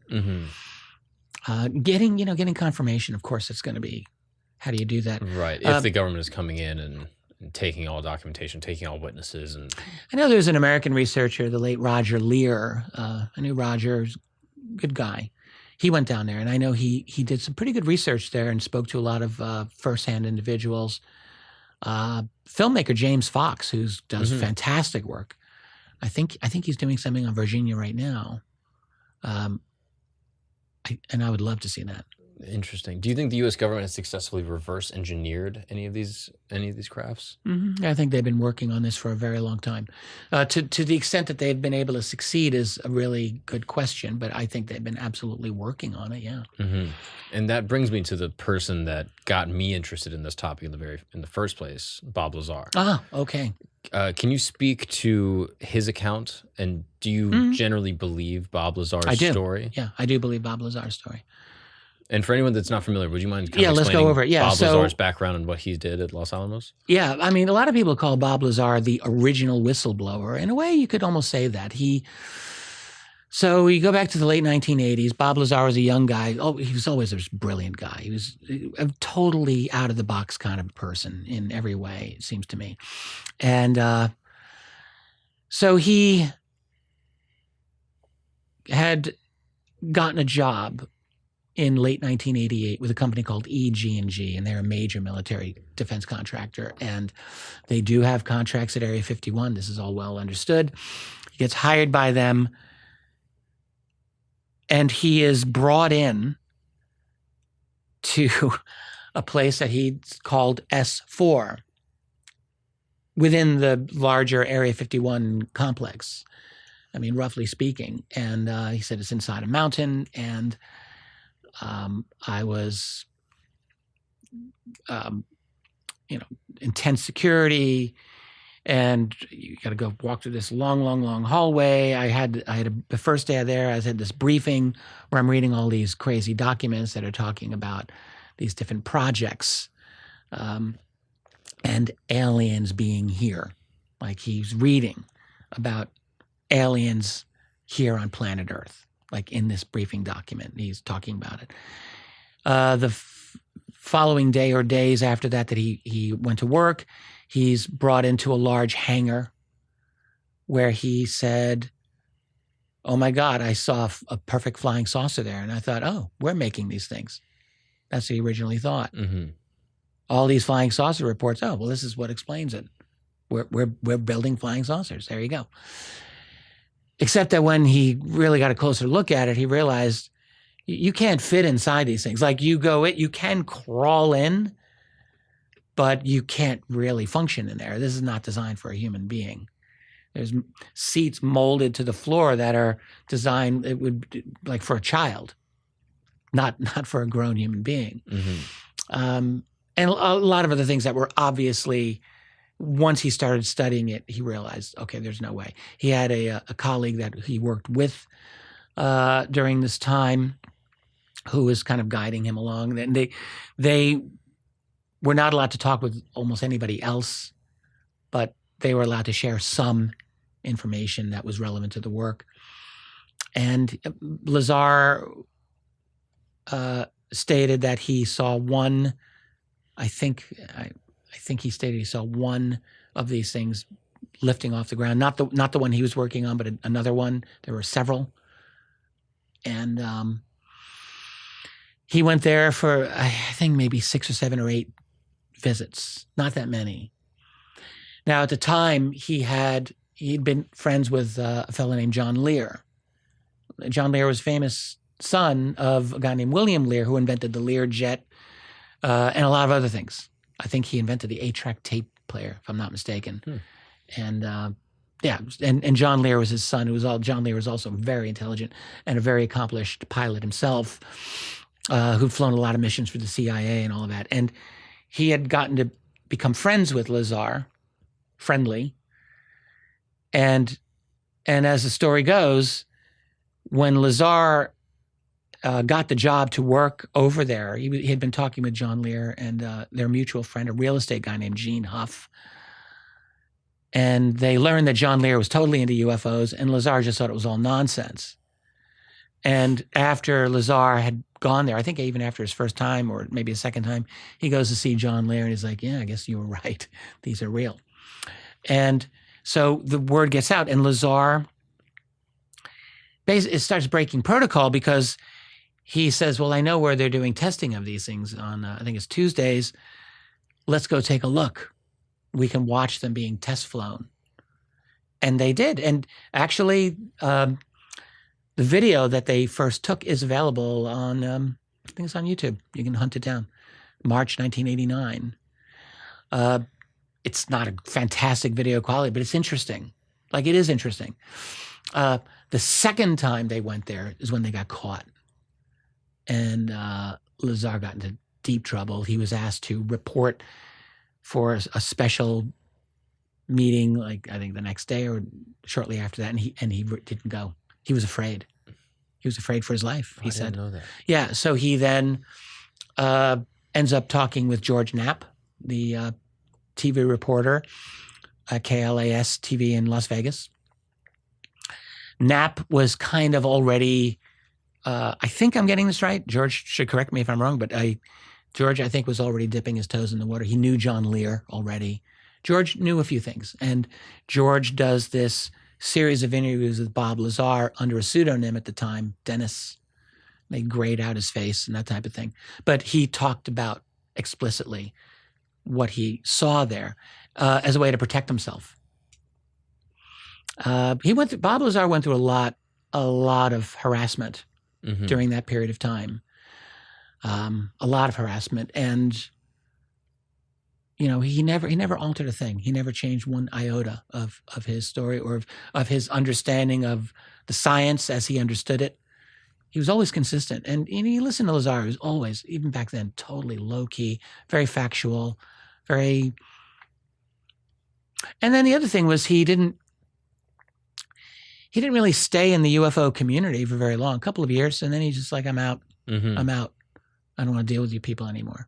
So it's, I've always believed, well, I don't want to say always. I've always believed it since I started really researching it seriously. Before that, I was on the fence. I didn't really know what I thought, but because it's a minefield. I mean, the UFO field is filled with so many minefields. Like, don't step here, boom, get blown up. The Lazar story was one. Like, it's easy to make a misstep and opinions on some of these issues. Lazar was a big one where they're just like going at it. And, you know, when it came time for me to research and write about it for my second volume of history, I mean, I had to do it. I didn't want to. I didn't want to write about Bob Lazar. I didn't want to get involved in that muck. And why is it a minefield? There's some people in the community that disregard his account? Yeah, a lot. On what grounds? Oh, well, there's things that Lazar said about his education that were not true, or that were not accurate and seemingly honest. So he had said he had gone to MIT. There's no record of him there, or Caltech, no record there. And so did he lie about his education? So Stanton Friedman said for years, Bob Lazar's a fraud. That was the word. I looked at his education. It's not there. He took some community college classes. That's as far as he got. And I think it's true, like a formal education, Lazar, he didn't get a degree at MIT for anything that I've been able to see. What I think he did, this came out a couple of years ago, where maybe he audited classes. I mean, he sat in on some classes. I mean, the bottom line is, to me, look, I'm not recommending that people lie about their education. I don't think it's a good idea. But the reality is, and I'm not saying Lazar even was consciously doing this, but I personally know many people back in that era who lied their asses off about their degrees. Yeah. I mean, they did because it was easy for them to do. It was easier to get away with. People didn't check. No. Back in the 80s, no way. You'd have to call a person to pull a file to difficult. check a record. It's difficult. And I'm not justifying it. Has he ever made any current comments about why he fabricated his education status, or may have fabricated it? He did. I was at a conference where he spoke. I got to chat with him briefly at that time. And that's when I said I think he audited some classes. Like, I think that's what he was doing. So did he say that he had a degree at MIT and Caltech, or did he just say he studied at these places? I see. Like, you know what I mean? Right. So it's, it's fuzzy. I'm not going to deny it. Sure. But here's the other thing. Lazar did work at Los Alamos National Labs in 1982, as he said. Right. George Knapp was able to find proof of that. Absolutely. And that's important because it was through Los Alamos National Labs that he met Edward Teller. I mentioned Teller earlier in this conversation, way back. Edward Teller was the inventor of the fuse for the hydrogen bomb. Kind of a big thing. And he was the inspiration for the genius depiction by the comedian Peter Sellers of the classic Dr. Strangelove in 1964, where he plays this crazy European scientist. Well, I mean, partly Edward Teller was the inspiration for that, just for the record. Yeah, Peter Sellers was just a genius in that. But anyway, so Lazar meets Teller in 1982. Teller was there. He was, Edward Teller could go anywhere he wanted. He's going to Los Alamos. He's doing a lecture there, whatever. And they're on an outdoor park bench. And it just so happened that Bob Lazar was on the front page of the local, little newspaper that they had there. Why? Because the dude put a jet engine on the back of a car. Yeah, I remember he was insane. Yeah. This is the kind of things he would do. So he was clearly like this kind of interesting guy. So that was a talking point that he had with Teller. He kind of got lucky. And Teller, the impression you get is Teller was impressed enough with Lazar to say, hey, you know what? If you're looking for a job down the road, give me a call and see what I can do. And 8 years later, Lazar was very unhappy with his career. He was able to get a recommendation, he says, from Teller to EG&G, which was what got him in there. And I'm just saying George Knapp was able to do a lot of due diligence on that. And he did. I think he confirmed pretty much all the fundamental facts of that. Interesting. Yeah. I'm so curious why the government wouldn't take someone out that is, privy to top secret information and then blows a whistle. Like, Well, I think probably have. do you believe that there are cases of people that have been suicided, so to speak, Yes, or yes, I taken do. out? I do. Are there any that you could mention? Or that Yeah, you're there's a few that familiar are with? suspicious, yeah. I'll just point out that last summer, before members of Congress, the whistleblower David Grusch made that explicit statement that people have died in the That's right. in the course of this secrecy. That's right. I forget who asked him, but they said he wasn't utterly explicit, but he made it kind of clear that some people were killed. But what I think, there's a few that are really suspicious. I mean, start right back in 1949 with the death of America's first Secretary of Defense, a guy named James Forrestal. They named an aircraft carrier after him, and Forrestal did a bungee jump out of the 16th floor of the Bethesda Naval Hospital on May 22nd, 1949. He had just been Secretary of Defense of the United States of America. He had been fired by Truman just a couple of months before, and then was hospitalized. And he was possibly losing it a little bit. Forrestal's such a fascinating story. I mean, you got to think of a guy. All right, so he's running the military in 1947. Okay, so pretty crucial time. Probably knows about Roswell. Probably knows about a lot of other events, and I certainly think that he did. Just coming off the heels of World War II. Exactly, and there's a lot of other things going on. You got the early Cold War. You've got all of this stuff, and communism. Forrestal was a hardcore anti-communist back at that time. And so all of these things were concerns of his. But yeah, the whole flying saucer business, I think, definitely got his attention. Had to, because honestly, some of the encounters of 1947, 48, 49, early 49, which he would have known about, were exceptionally dramatic. He would have known.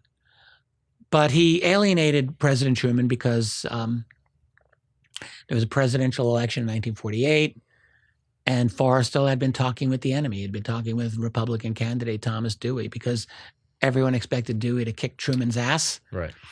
Forrestal maybe wanted to keep his job, and he talked with Dewey. A big no-no. Truman found out. That's like disloyalty in the extreme. So when Truman won re-election, one of the first things he did is he brought Forrestal in and said, "You're fired. You're out. I'm giving you a month to clean out your desk," that kind of thing. But then they gave him like a hero's send-off. But Forrestal's story is probably too deep to get into here because there's just crazy things going on with Forrestal. After they give him the send-off in March of 1949, and he had a major enemy in the government named Secretary of the Air Force Stuart Symington. Symington just had it in for Forrestal. I mean, I don't even to this day why. It was like personal. He was in with leading journalists of the time. They were spreading stories about Forrestal. He had guys following Forrestal. James Forrestal was convinced that there were foreign-looking men following him. That's what he would say. Was it Men in Black? I don't know what they were. So then he comes out of this last send-off that they give him, and Symington says, "I need to talk with you alone in my car." And they're driving off to Forrestal's office, but Symington's talking with him in the backseat. And all that we know, this is from official biographers, Forrestal came out of that absolutely shell-shocked. What Symington said or said something to Forrestal that just freaked him out. The next thing that we know of Forrestal, he goes into his office where he's now leaving, but the secretary's wondering, why is he in there so long? What's going on? The door's closed. She opens the door, and Forrestal is sitting, he's ramrod straight in his chair, staring straight ahead, and he's repeating one sentence. "You are a loyal fellow. You are a loyal fellow." That's all he was saying. What's that all about? So then the next thing that happens is people are thinking, okay, something's wrong with Forrestal. This was a guy, by the way, who was like a Hollywood-looking movie star looks guy who he was written about in the newspapers. He was popular. Secretary of Defense, that's not a typical thing, right? He kind of had charisma. So now he's just falling to pieces here. And so now the handlers come in, and they eventually take him to Florida, Hobe Sound, Florida, where they bring in these army doctors, and they're, supposedly he's trying to kill himself, we're told. Why? We're not. And then they bring him up to the Bethesda Naval Hospital shortly after that. At one point, he speaks to another future Secretary of Defense, Robert Lovett. And the first thing Forrestal says is, Bob, they're trying to kill me. They take him to the hospital in Maryland, and he's against the advice of all the doctors who feel that maybe if he's suicidal, we should have him on the first floor. No, national security people put him on the 16th floor, and he's isolated from everyone for months. He's not allowed, his brother, Henry, was allowed to see him, I think, 2 times. He had a particular pastor or a reverend that he was, a guy named Sheehy, who was not allowed to see him. What hospital patient is not allowed to see their priest or rabbi or minister or anything like that? Forrestal wasn't. A couple of national security people saw him, including Harry Truman, Lyndon Baines Johnson, John F. Kennedy. They all got to see Forrestal. That's kind of interesting. A couple of other folks. It's really interesting. So then Forrestal becomes, I'm really going into this probably more than I should, but it's an amazing story. Yeah. Forrestal starts becoming friends. His health starts to improve. He starts regaining some weight. He starts feeling better. And he becomes friends with one of the guards, because there's a security guard always posted at his door, because he's kind of important. Guy has secrets, right? Meanwhile, his diaries, by the way, were grabbed by the Truman people, and they confiscated his diaries. They went through that whole thing. They were published a few years later, like totally censored and all that. Yeah. But anyway, so he becomes friends with this one guard, this Navy guy, and Forrestal's like, I like the cut of your jib, young man, or whatever he says. And he's like, when I get out of here, I want you to work for me. So like they're tight. Well, Henry, his brother, is getting very angry over the fact that he can't see his brother. And he says, look, it's on May 21st. He calls the hospital. He says, I'm coming in tomorrow, and I'm getting my brother out of your damn hospital. And if you stop me, I'm going to make this the biggest news story of all time. Wow. So Henry was pissed, right?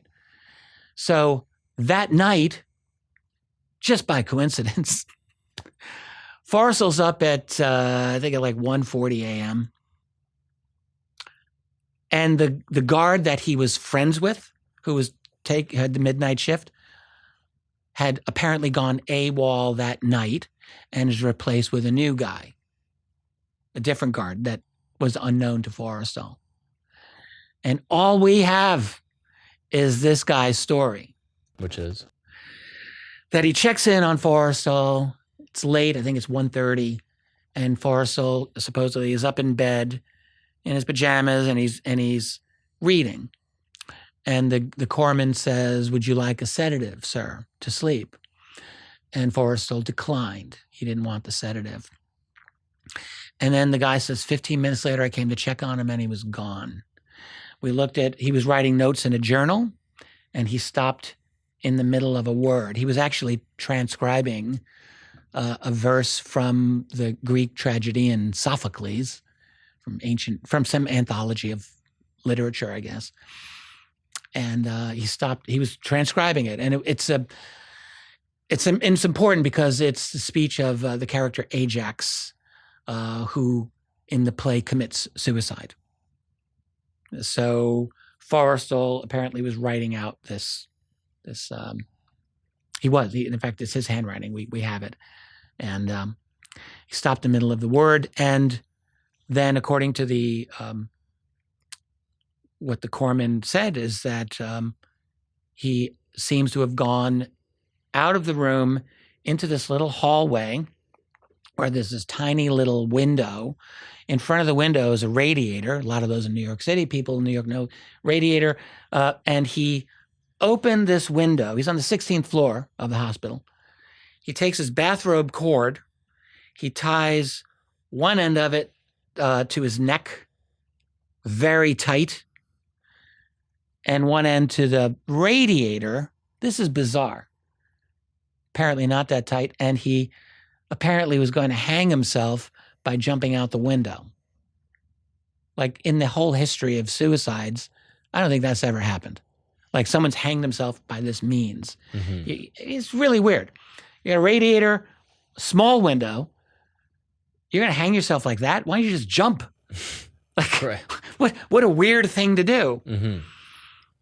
Now, what we know is that there were scratch marks on the outside of that window pane. That's true. And scuff marks. So if James Forrestal decided to off himself, he very quickly and immediately changed his mind and tried to get the hell back in. Now, what do I think happened? I'll tell you what I think happened. I think he was murdered. Of course I think that. And look, you know, the corpsman, probably 25 years old. Forrestal was not a big guy at that point. Probably easy to subdue. Maybe a couple of guys came in, probably. Threw him out the window. That's what I think happened. Wow. And do you think his death, if he was murdered, has anything to do with his understanding and awareness of UFOs? There's the question. Thank you for bringing me back here, because I really went off road. I mean, it's a fascinating story, regardless. Oh, my God.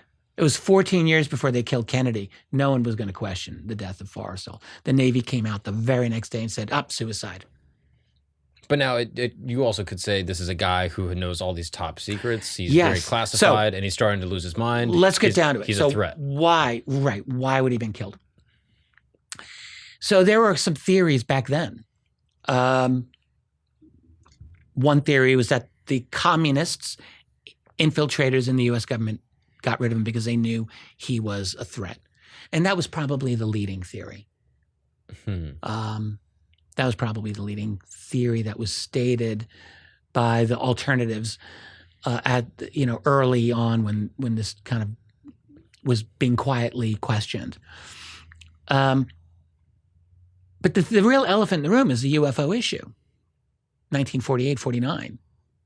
Absolutely, that's the elephant in the room. I mean, this was something, no one knew where this was going to go in 1948, 49. It would have been impossible to know. All that the people studying this subject at that time thought was that this seems like a new thing that's happening now, and we do not have a handle on this.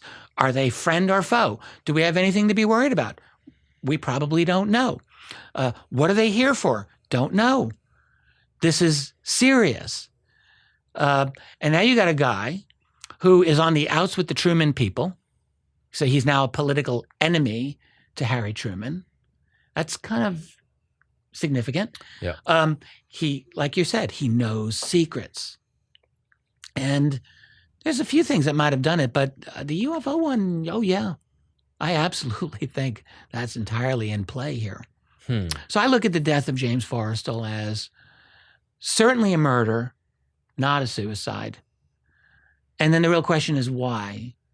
And the UFO matter is definitely one that you got to consider. Interesting. Yeah. Now, the person that initially brought this topic up with us is David Grusch, obviously the most recent whistleblower. Yes. For anyone that's not aware, David Grusch has gone through the DoD to basically officially blow the whistle on what he calls non-human biologics, is I guess what was said within the congressional hearing. That's right. What is your take on him and on that whole event and why it's come to light now and become such a spectacle within the American eye? What's up, guys? We're going to take a break really quick because you need an attorney. That's right. You might have got rear-ended. Maybe you slipped. Maybe you fell. Maybe you got hit by a car while you were riding your bicycle down the street. That happened to me. And I was so frustrated because I had to go online and I searched attorney in my area and 100 things came up. And I couldn't figure out who was real, who was shady, who's a good guy, who's a bad guy. And then anytime I talked to someone, it took so long to go back and forth just to submit my claim. And then on top of that, they had all these fees and they tried to nickel and dime me before they even took my case. It was infuriating. I chose just to do nothing. That's not what you should do because finding an attorney can be very hard. But you know what's not hard? Finding an attorney is hard. but hiring Morgan & Morgan is easy. Yes, Morgan & Morgan is America's largest personal injury law firm. They have over 100 offices nationwide and over 800 attorneys waiting to hear from you. So there's 2 things that I'm going to tell you that's great about Morgan & Morgan. Submitting a claim has never been easier. 8 clicks or less. It's like ordering something on Amazon or like Uber Eats or something like that. From your couch, you can submit a claim if you want to, and they can check it out.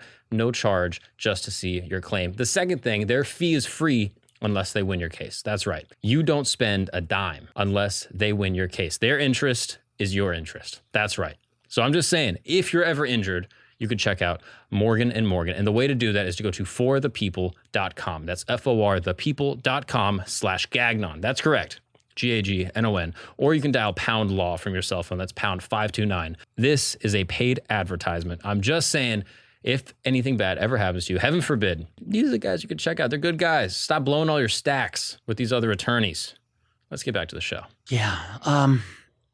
First of all, yes, I think Grusch is legit. I've not seen anything that makes me think otherwise. Not one thing. And I felt, once he came forward, I said, look for him to die a death of 1,000 cuts in the media. They're going to go after him. And they did start to go after him already, and I bet they'll do it again, talking about psychological issues here and there and whatever. But I think he's certainly stable enough and knowledgeable enough. He's got very high security clearances. He is very meticulous about what he says and what he does not say. He knows how to walk that line. That's very obvious. So you're asking a few things. How did we get to this place? Oh, well, you could say David Grusch's appearance is 6 years in the making, since 2017, when the UFO subject really became transformed in the world by 2 articles in the New York Times. That, to everyone's shock, December 2017, the New York Times takes those 2 articles that are supporting the reality of UFOs. The New York Times is like the Pravda of the United States. Like, it's the official, that and the Washington Post. They're like whatever the establishment wants you to believe. Well, go read the New York Times. And for generations, the New York Times had done nothing but dunk on UFOs, like viciously too, like just really rough. And then suddenly, boom, 2 articles in December of 2017. And they were good articles. They were legit articles. One of them talks about the Tic Tac UFO encounter that David Fravor and his people had. And the other one talked about the existence of the UFO program called ATIP, the Advanced Aerospace Technology Identification Program, ATIP. And, or anomalous, I can't remember anymore now. Mm-hmm. I should know this offhand. But I'll forgive you. I'm a little tired. But the point is that the New York Times covered this in December 2017, and it kind of blew us all away. Like, those of us who've been following this for years, myself included, I was shocked. Politico did a piece too, which was legit. So those 3 came out in one day, and that basically gave permission for the rest of the world to talk about this, because the New York Times said, hey, it's legit. Leslie Kean, the very great journalist of our time, and Ralph Blumenthal were key on this in making this happen. Both of them are definitely, I think, very clear believers in UFOs. Certainly Leslie's been writing about this for years. And this is the real question, they were able to make this happen. And then the people behind them, Chris Mellon, and Lou Elizondo. I think Mellon particularly, was significant in probably enabling this to happen. And they had to deal with the upper management of the New York Times, which insisted on putting some skeptical spin in there, which they did. That was not what Leslie and Ralph wanted to do, but it's what happened. They quoted a couple of skeptics in the article, just to kind of throw a little bit of cold water on it so people don't get too excited. Mm-hmm. But basically the articles were kind of bombshells, and so from that moment, the world really has changed. And that's, I think, has led to Grusch. I don't think we would have gotten Dave Grusch without what Leslie and Ralph did over a Interesting. series of articles. Do you have a theory as to why there's, generations of dissent and then one day in December, all of a sudden Yeah, why did that happen? it just happens? I was almost predicting this for years. I really thought that this is bound to happen. In other words, there's always been factions. We have an overwhelmingly authoritarian type of a system that is obviously developing all around us with anyone who's got eyes to see. But that doesn't mean that there aren't factions within it. There's always factions. Every ruling elite from ancient Rome to today, there's always factions. They don't all agree on policy. With the UFO subject going back to the 40s and 50s, there have been factions. You know that if you read the old literature, you see it. It's there. Navy against the Air Force, factions within the Air Force, factions within the Navy, and within other parts of the Pentagon did not all agree on how to deal with this subject publicly. There were arguments. We know about them. They've been written about. We've got good evidence on this. And it makes sense that there are going to be people in the military back then as well as today who are going to have an attitude of like, you know what, like, I didn't sign on to be part of some grand conspiracy against the people of the world. This is important. This is real. And I believe that people should know about it. Like, there have always been people like that. And they were that way in the 1950s, and they're that way today. So what I think happened is that you have a faction within the national security establishment that has made its move. And they were able, with sufficient number of allies, to get the New York Times to do this piece. That was key.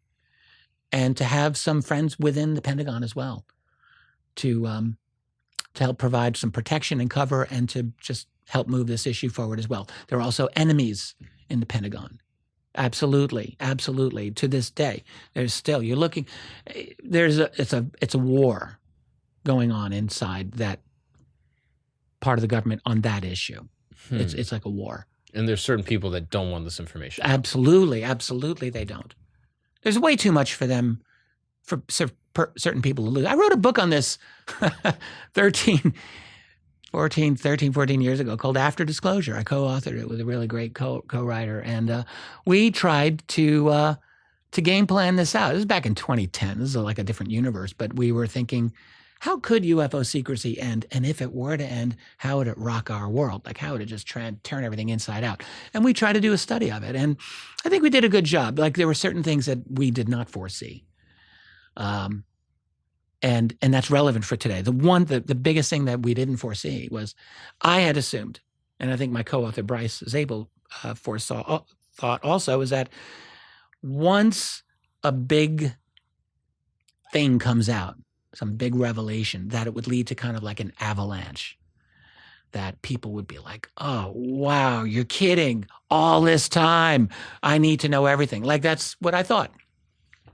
Well, it's not what happened.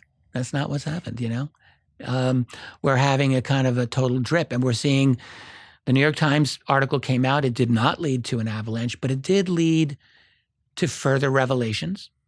It led to a kind of little mini cascading of information periodically. So we haven't seen the avalanche yet. We still might. Mm-hmm. I think it's possible. But what we've seen is a 6-year duration of increasing levels of little information drops that are happening. They've been happening all along. Do you think? And we're not done. We're not done with it. Do you think it's a problem that David Grusch hasn't necessarily seen these things with his own eyes? No, not at all. Because my understanding of the account is that it's all people that he knows. Is that possible that that's a defense tactic, that he's not trying to make himself too much of a target? Well, yeah, sure. Anything's possible. Absolutely. Yeah. It's certainly possible. I know for a fact, and I'm not going to mention the names because I can't do this to them, but I know for a fact there are people who have absolutely seen these craft, and they cannot and must not and will not cop to that. Wow. They can't do it. And what is the risk to them? Losing security clearance. So it's probably the biggest one that they're worried about. Which then would impact their jobs and their livelihood. Yeah, the whole career, yeah. So your whole career is on the line, something you work for 40 years. Yeah. By disclosing this information. Yeah, no, they don't want to do that. Many years ago, I was fortunate to be friendly, I guess I'll say, with a moonwalking astronaut, Edgar Mitchell of Apollo 14, who was really always good to me. Edgar was wonderful because he was the first major name to endorse my books ever, and was a big help to me personally, and I was always grateful to him for that.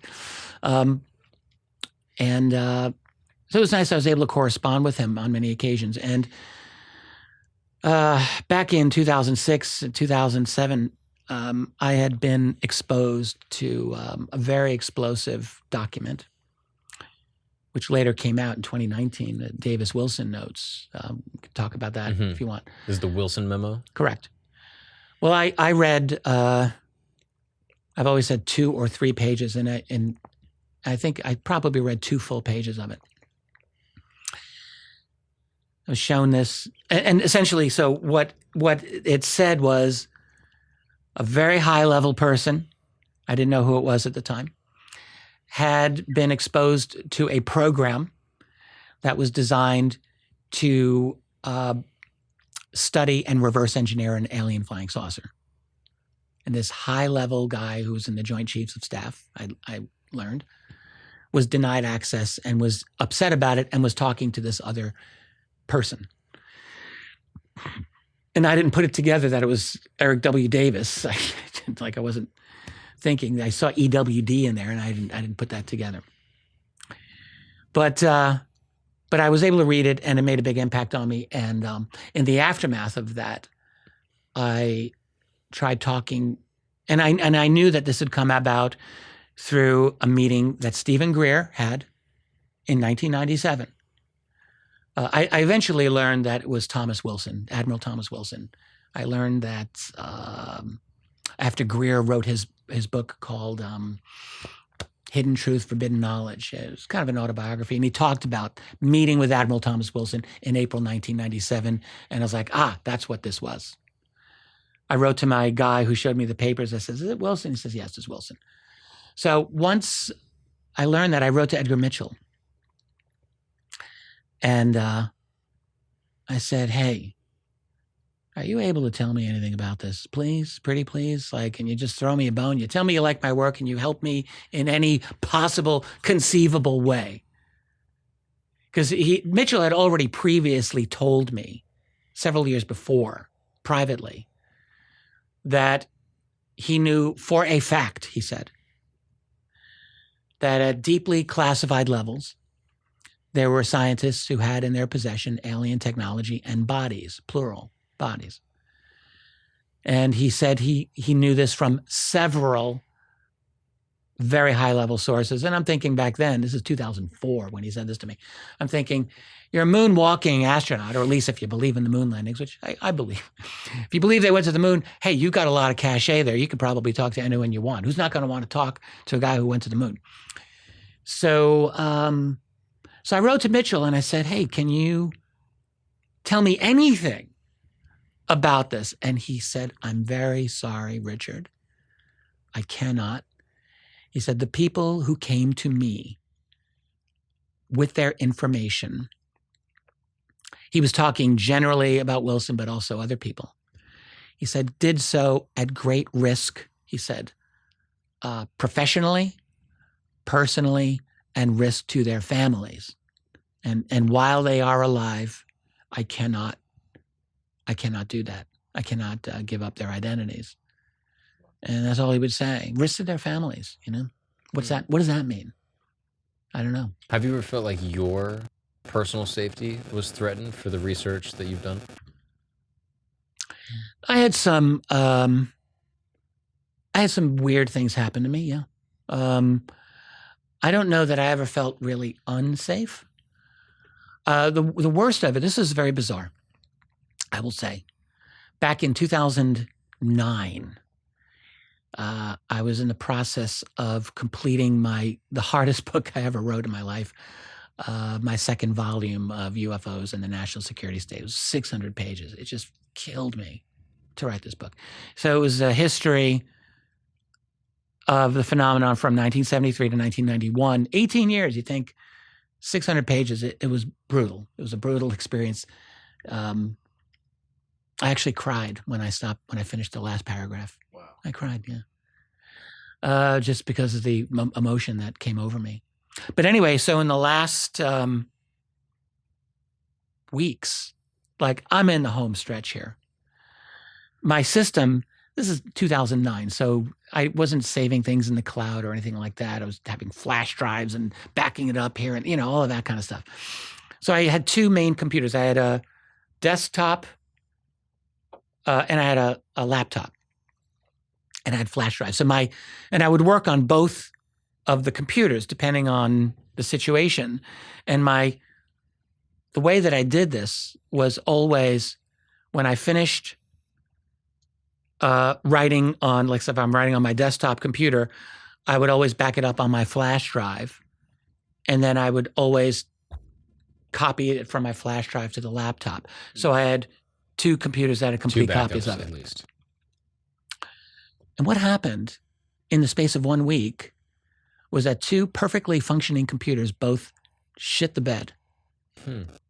In a way that the only way I preserved that book was on my flash drive. Wow. I had to buy a new computer.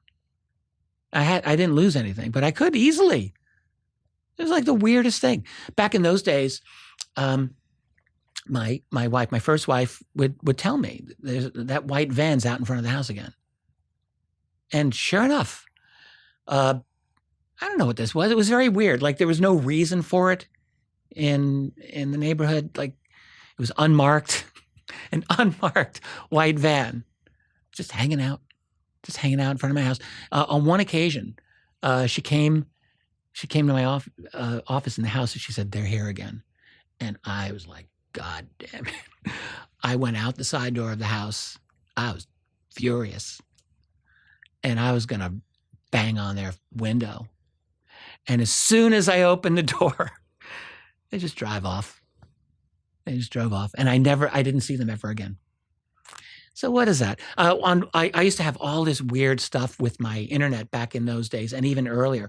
Back in the early Roadrunner days, cable, internet and all of that. And I ended up calling Time Warner one day. I was like, "Would you guys please come over here?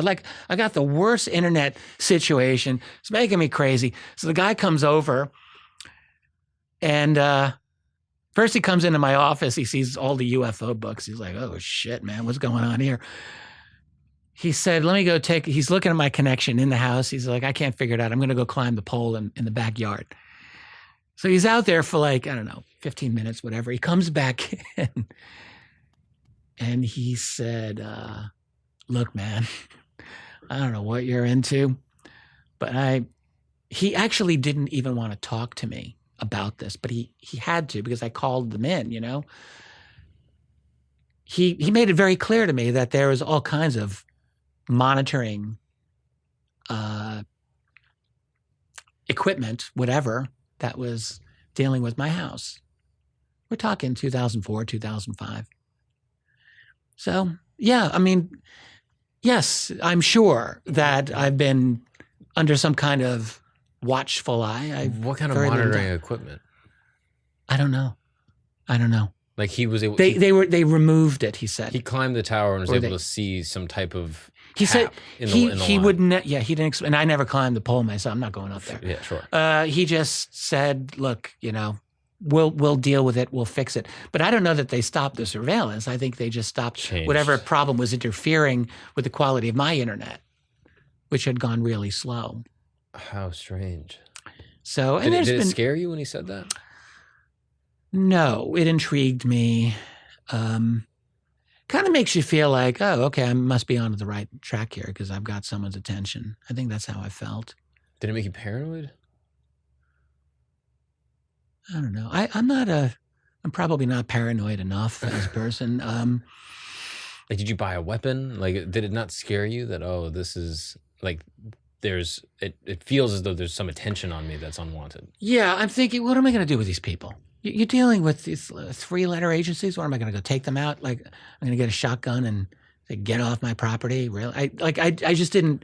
That wasn't. Other people would react that way probably. That wasn't how I responded to it. I think, I've always tried to be careful, certainly in preserving the confidentiality of people who come to me. But, look, I have to assume if someone's communicating with me privately, if someone's interested in getting into my stuff, they're going to see it probably. So, you have to go on the assumption that nothing is secure. And even 20 years ago when this was going on, that was my assumption. There was one occasion for 2 years solid, I got stopped at every single airport that I tried to fly through. That's when I was talking about 9/11 because I was one of those guys. I will never, ever, ever, ever, ever, ever believe the BS cock and bull story that we've been given about 9/11. I'll never believe it. Not to my dying breath. I'll never believe that official version. I don't know what happened. I wasn't part of the club. I didn't do it. But I will never believe the official story. Not ever. We don't have to do that whole thing. I'm just saying. But at the time, I was talking about it. I do public statements on 9/11. Did you write about it? Did you write a book or anything? I wrote a couple of articles. Nothing. And the 9/11 people wanted nothing to do with me because I'm a UFO guy. They're like, get the hell out of our territory.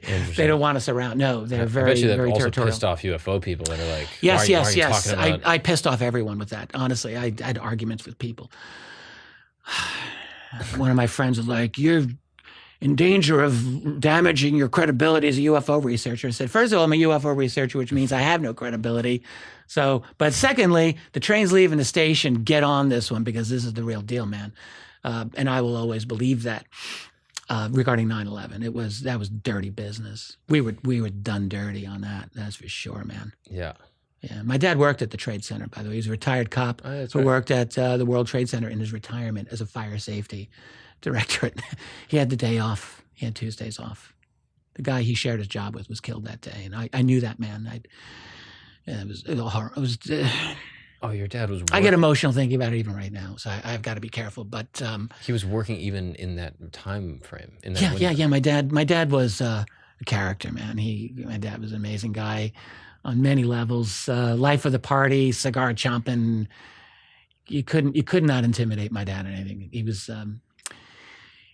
So he retires as a New York City cop and then works at the World Trade Center, and he's at the South Tower for years as on the observation deck, having the time of his life. Yeah. All the tourists coming up there, they loved him because he was just, entertainment. During the last year or so before the towers came down, he was assigned to Building 4, which was like an administrative building. It's not one of the big towers. Building 4 was utterly crushed under the debris of the towers. We had visited, my wife, my kids and I had visited my dad there at his job just about a month before. A month before it all came down. So the guy he was working with was there. And did your dad ever share what he thinks happened? Does he believe the official story more or less? My poor dad. It's hard for me to talk about this. I'm just going to be honest about it. But if you want to move on, it broke. Can. Well, I'll talk as long as I'm able to. It broke my dad. It just. It was sad, and let's come back to this. Let's come back. But actually, okay. I think I'm okay. He didn't want to go where I was going with this, and I didn't want to go where I was going with this either. It took me about 6 months before I started becoming aware that there were alternate theories about this, and I was like, give me a break. But no, I started to become very into it, and I eventually was talking with him about it. We'd have long conversations, and he's like, "Listen, Richie, I just watched this Nova special. They laid it all out. They collapsed like a pancake," which is what they did. It was complete nonsense, scientifically on every level. That whole pancake theory came out like within literally days of 9/11. Who the hell can do a scientific study of something like that, of that magnitude, and just say, yeah, this is what happened? Give me a break. No way. That was complete putting that out there for the public to buy it. And no one, even officially, that's not an accepted theory. Anyway, my poor dad, I just said, look, man, I don't want to I don't want to mess you up here. What caused a rift in your relationship? Well, I don't know. We were close enough. I think it would have been okay, but But he didn't want to. But then he was always like a patriot. He was a Marine, and he was a cop. He was a Republican. He was like conservative patriot, you know? Mm-hmm. He didn't want to believe that his own government did the country like that. Yeah. He didn't want to believe that. Which is reasonable. I get Yes, of his course. perspective. His whole world gets sort of taken away. And I didn't want to like do that to my dad. Mm-hmm. But the other thing is I just couldn't help it. Like I'm studying it, and he's like, "So what are you looking at? What are you working on now, Richie?" Mm. And I say, "Well, I did a little more 9/11 stuff." And I think by the end, my dad's passed away now. He lived a long life. His attitude toward the end was, they're all sons of bitches. You can't believe any of, like that kind of thing, you know, which is also sad. Like you don't want to have to think that about your own society, your own government. But you were stopped. 9/11 did that to him. Interesting. Yeah. And we get to this point because you were stopped. In Yeah. For years. So during this whole thing, right, I'm talking about UFOs, but I don't think anyone gave a rat's ass about UFOs. I think I'm talking about 9/11 also. Mm-hmm. In 04, 05 publicly, which is kind of early. Yeah. And I mean, there were other people also doing it. I wasn't the only one, of course, but I was the only one in the UFO field, I think. Jim Mars, I love Jim Mars, the late Jim Mars. He, of course, did. But yeah, I think so. I got on some kind of list, I think, because I would go to the airport to check in and my name was flagged. Every time. Every single time. And sometimes multiple times if I had to make connections, it would be flagged. And I'm like, is this some other Richard Dolan out there that committed some murder, you know, whatever. No, I think it was me. I think I was the bad guy. And then it just stopped after 2 years. Interesting. Yeah, just stopped out of the blue. Interesting. So on the topic of whistleblowers and governments sort of coming forward with, you know, UFO information in the past couple of years, the other big story that I saw that really grabbed my attention that I thought was interesting but strange is these the Nazca aliens, these Mexican aliens that were brought forth by the Mexican government. Can you explain what that is and if there's any validity to that? Not that well. I don't think so. You know, I'll talk about this here. I got burned, man, in 2015. I did a thing in Mexico City also, and I got my ass handed to me. What happened? So this was the so-called Roswell mummies. This is a photograph. It turned out to be a museum. You know, it was awful. It was an awful thing. So, but I didn't know. I mean, I really didn't know. I went in good faith for this. Wait, so what happened? So what happened was there was photographs that had come out. This is not almost a decade ago. 2015, 2014? I can't even remember. Someone in the comments will know. And so there was this controversy over this photograph that kind of looked like an alien. It was blurry. You couldn't really see what it was. And it looked like it was on a slab under glass. And it's like, and it was found, I'm trying to remember because some of this is escaping me, in a photograph collection of a deceased couple that were kind of like, got around a little bit. They had attended a speech by Dwight Eisenhower, I think, and they had done some other things. Like they were like not super well connected, but seemingly pretty well connected. Anyway, so this photograph, this weird alien-looking photograph, was in there, and it reached a couple of researchers, Don Schmidt and Tom Carey, and they're both good guys. You know, they just got way overexcited about this, and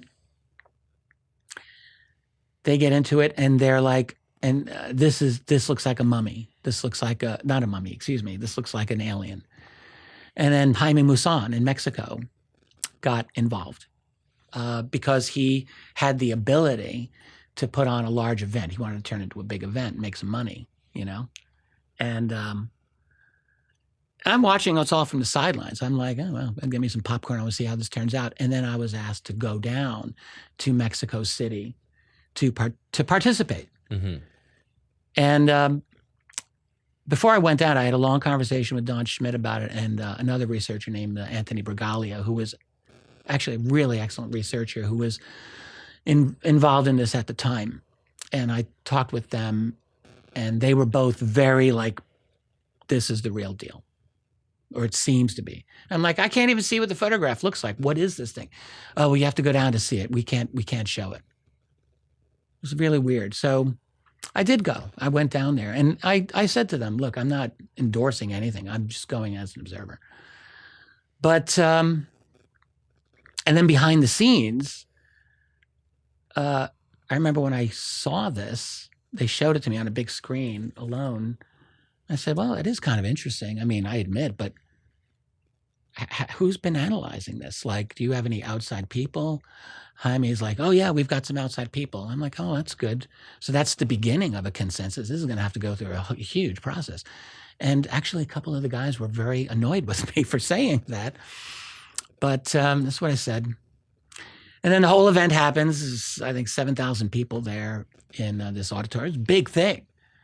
And unfortunately, I don't think anything that we said is preserved. Like, I don't know where the hell a record of what I said, but I know what I said there. And I was like, well, it's interesting, but you can only say this is the beginning of a consensus. This is not a consensus at all. So I threw a little bit of cold water on it. But I mean, I was intrigued. I will say I was intrigued. Sure. But then I remember I made a public statement 1 or 2 maybe days before the whole thing was exposed as a museum thing.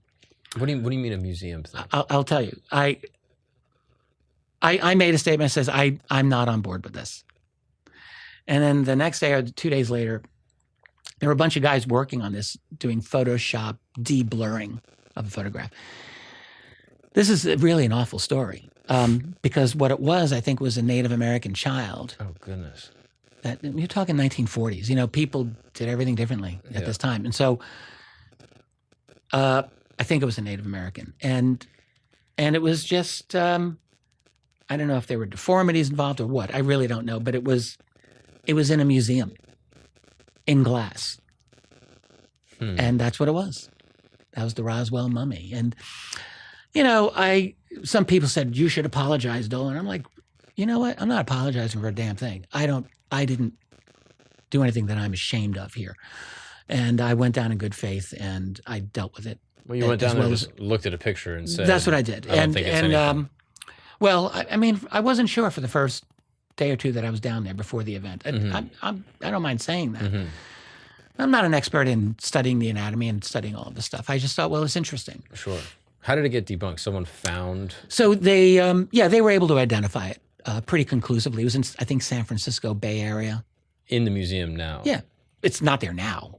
But in the 1940s, when that photograph was taken, that was the other thing. They traced the photograph to the late 1940s. Interesting. So they were putting all of this together. So a couple took a photo of a museum exhibit. That's what it was. Interesting. Yeah.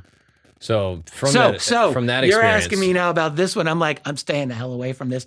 I want nothing to do with it.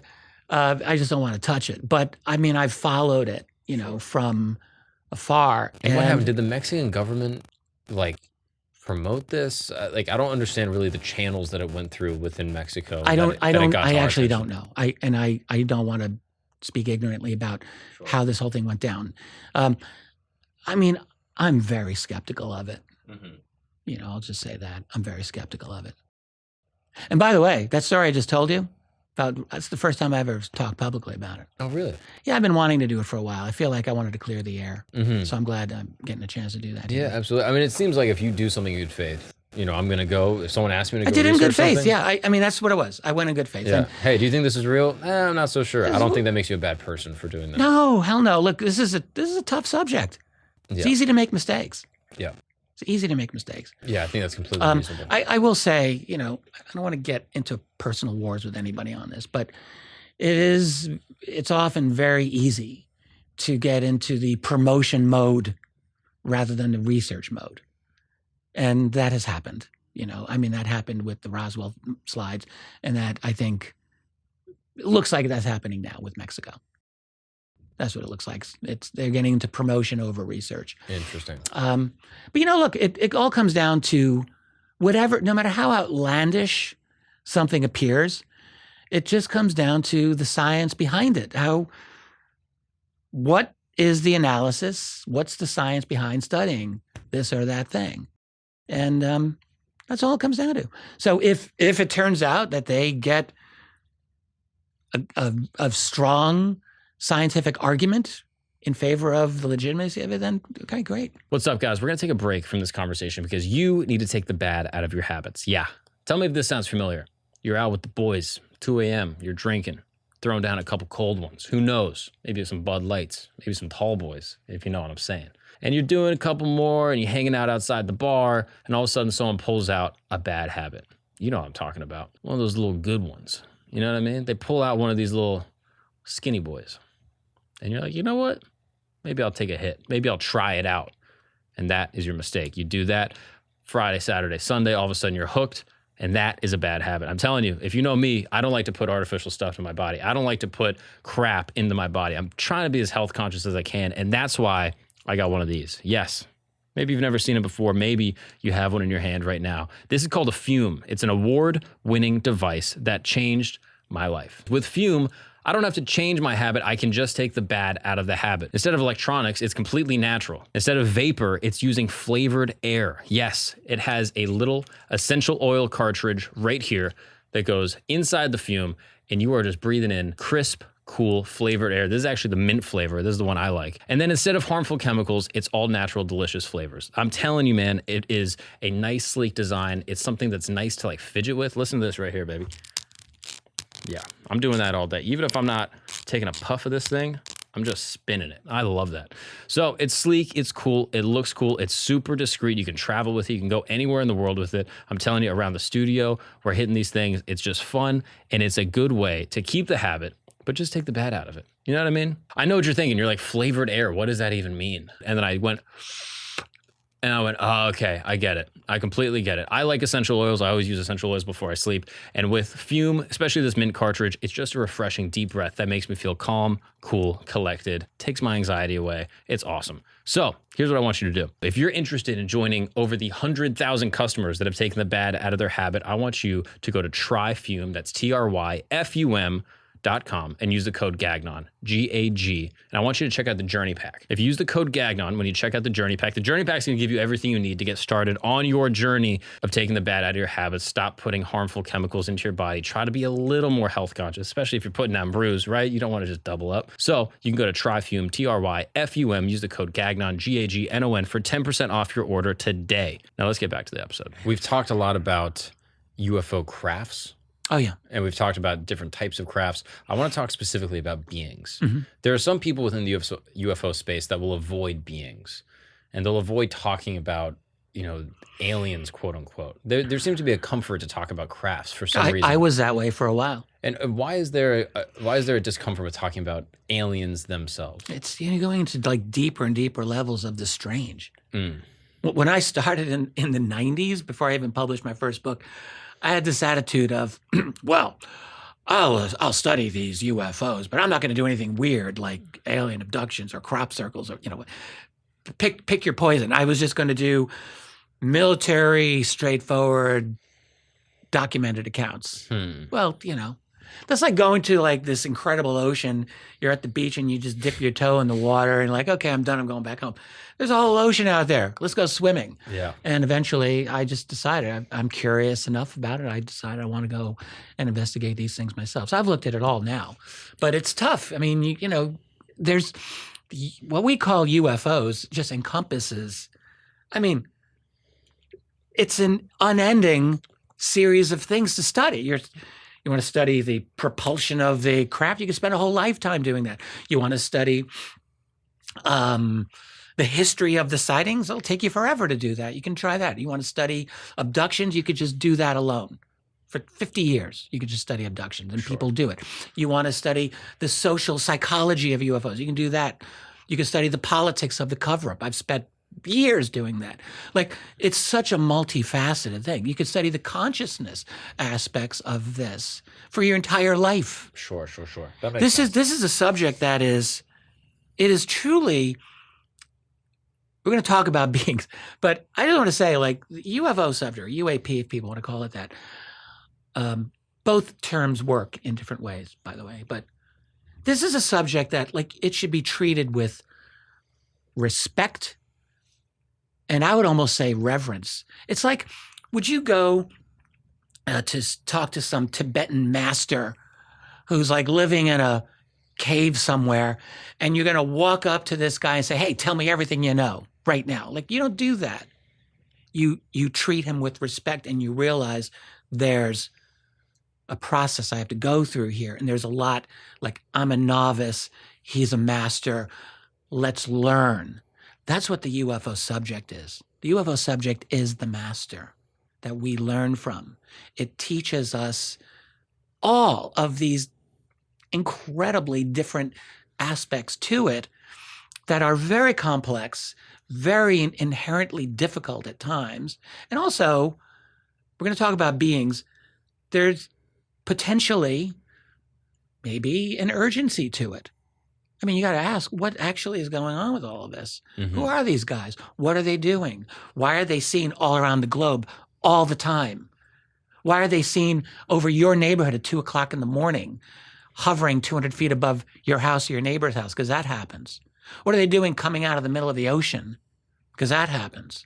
Like, I don't know. I think we'd like to know. There's something important going on. It seems to be important to them. Don't we want to know? Is there an urgency involved? Maybe. Like, there's a lot going on with this mm-hmm. that are serious, that are very serious, and need to be treated with respect. Do you believe it could be a national security threat? Oh, yeah. Well, yes, possibly. Yes, of course. That's what got me started on this. Yeah.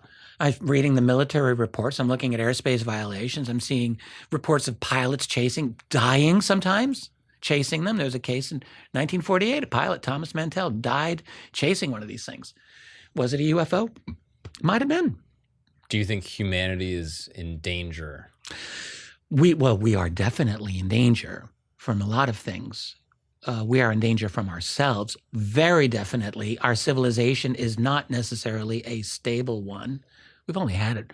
We've had this scientific infrastructure for like that long in our long history. Let's face it. This is not kind of our natural. All of this cool stuff.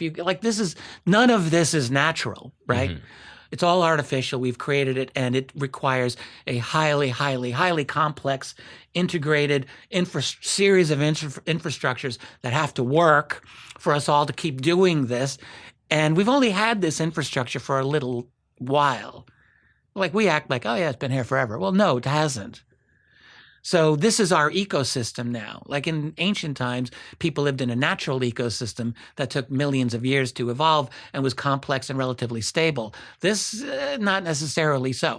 So now you throw in other non-human beings that I do think are here into the mix. Mm. What's their angle? Well, this is the $64 trillion question. I'm going to give you my theory on why they're here, and then let's talk about the beings. My theory about why they're here is basically as follows. We are an interesting species living on a beautiful planet. Beautiful planet. And we are now at a point where, look, in the space of a couple of generations, we've gone from a world of horses pulling our little wooden carts to strong AI, quantum computing, total genetic mastery, or just about, mm-hmm.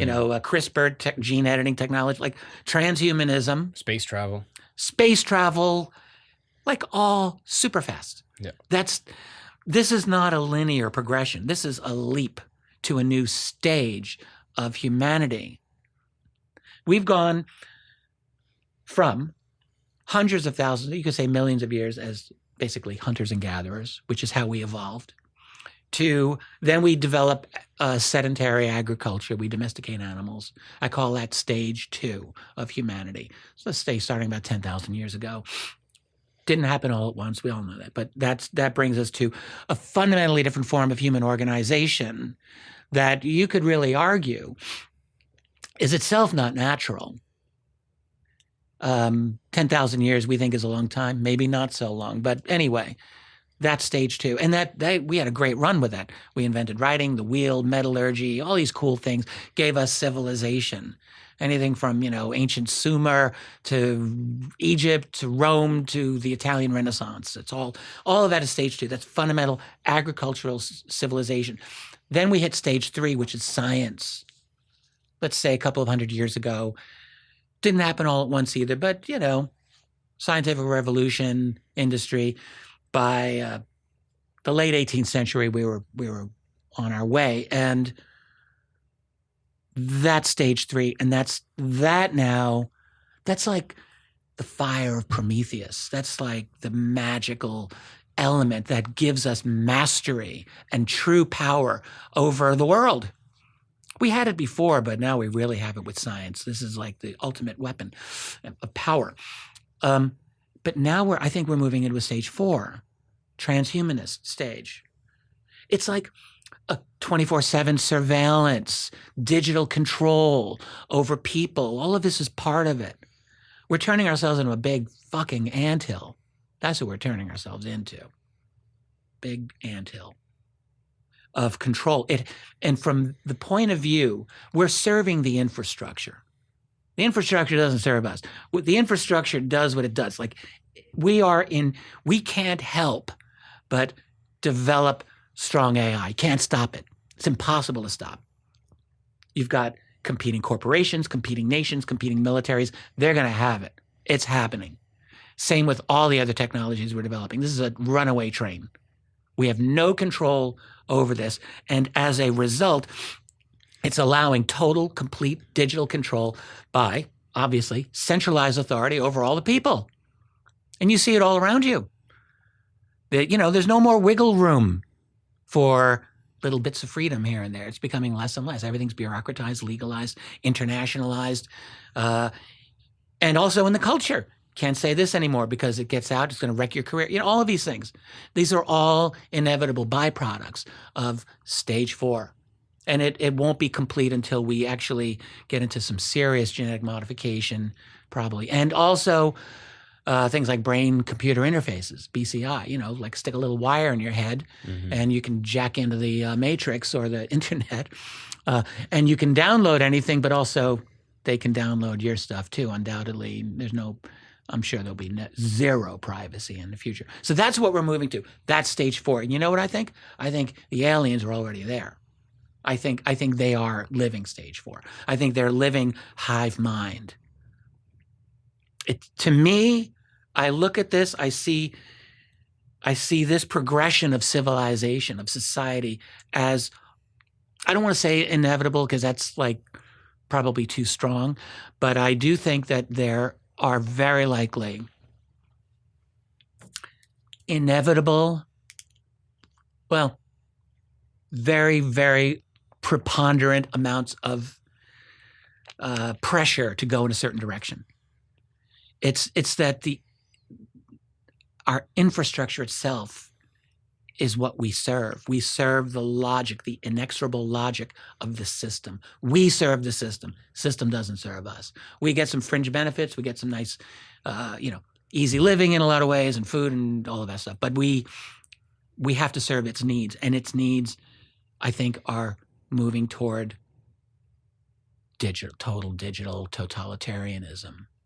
And the worst thoughts in my entire life are consumed with this problem. Because the fact is, I think about this all the time, and I don't know how to solve it. I don't know how to fix it. I could go back to, reverting to the beliefs that I've always had, which is I believe in freedom of conscience, human freedom, freedom of will, all of that. And I fundamentally believe in that. But I'm looking at the transformation of this world. And I'm just going to tell you, I don't know how to overcome this at this time. There's other people that think they've got answers, and I hope they're right. I really do. So I think the aliens are there. All of the accounts that people have given, let's say, testimony on or witness accounts of aliens seem to indicate, A, these beings are somehow telepathic. They've got some kind of, often kind of a hive mind, especially when you hear about the grays. So let's talk about the different types. So you've got accounts of short, large-headed aliens we've come to call the Greys. I will point out that over the course of history from, let's say, the 1950s and 60s through the current era, the descriptions of these beings have not been completely consistent. There have been variations. Some of them have been described as a little more human-looking. Maybe not the big black eyes, the big wraparound eyes that one sees all the time. They're not all described like that.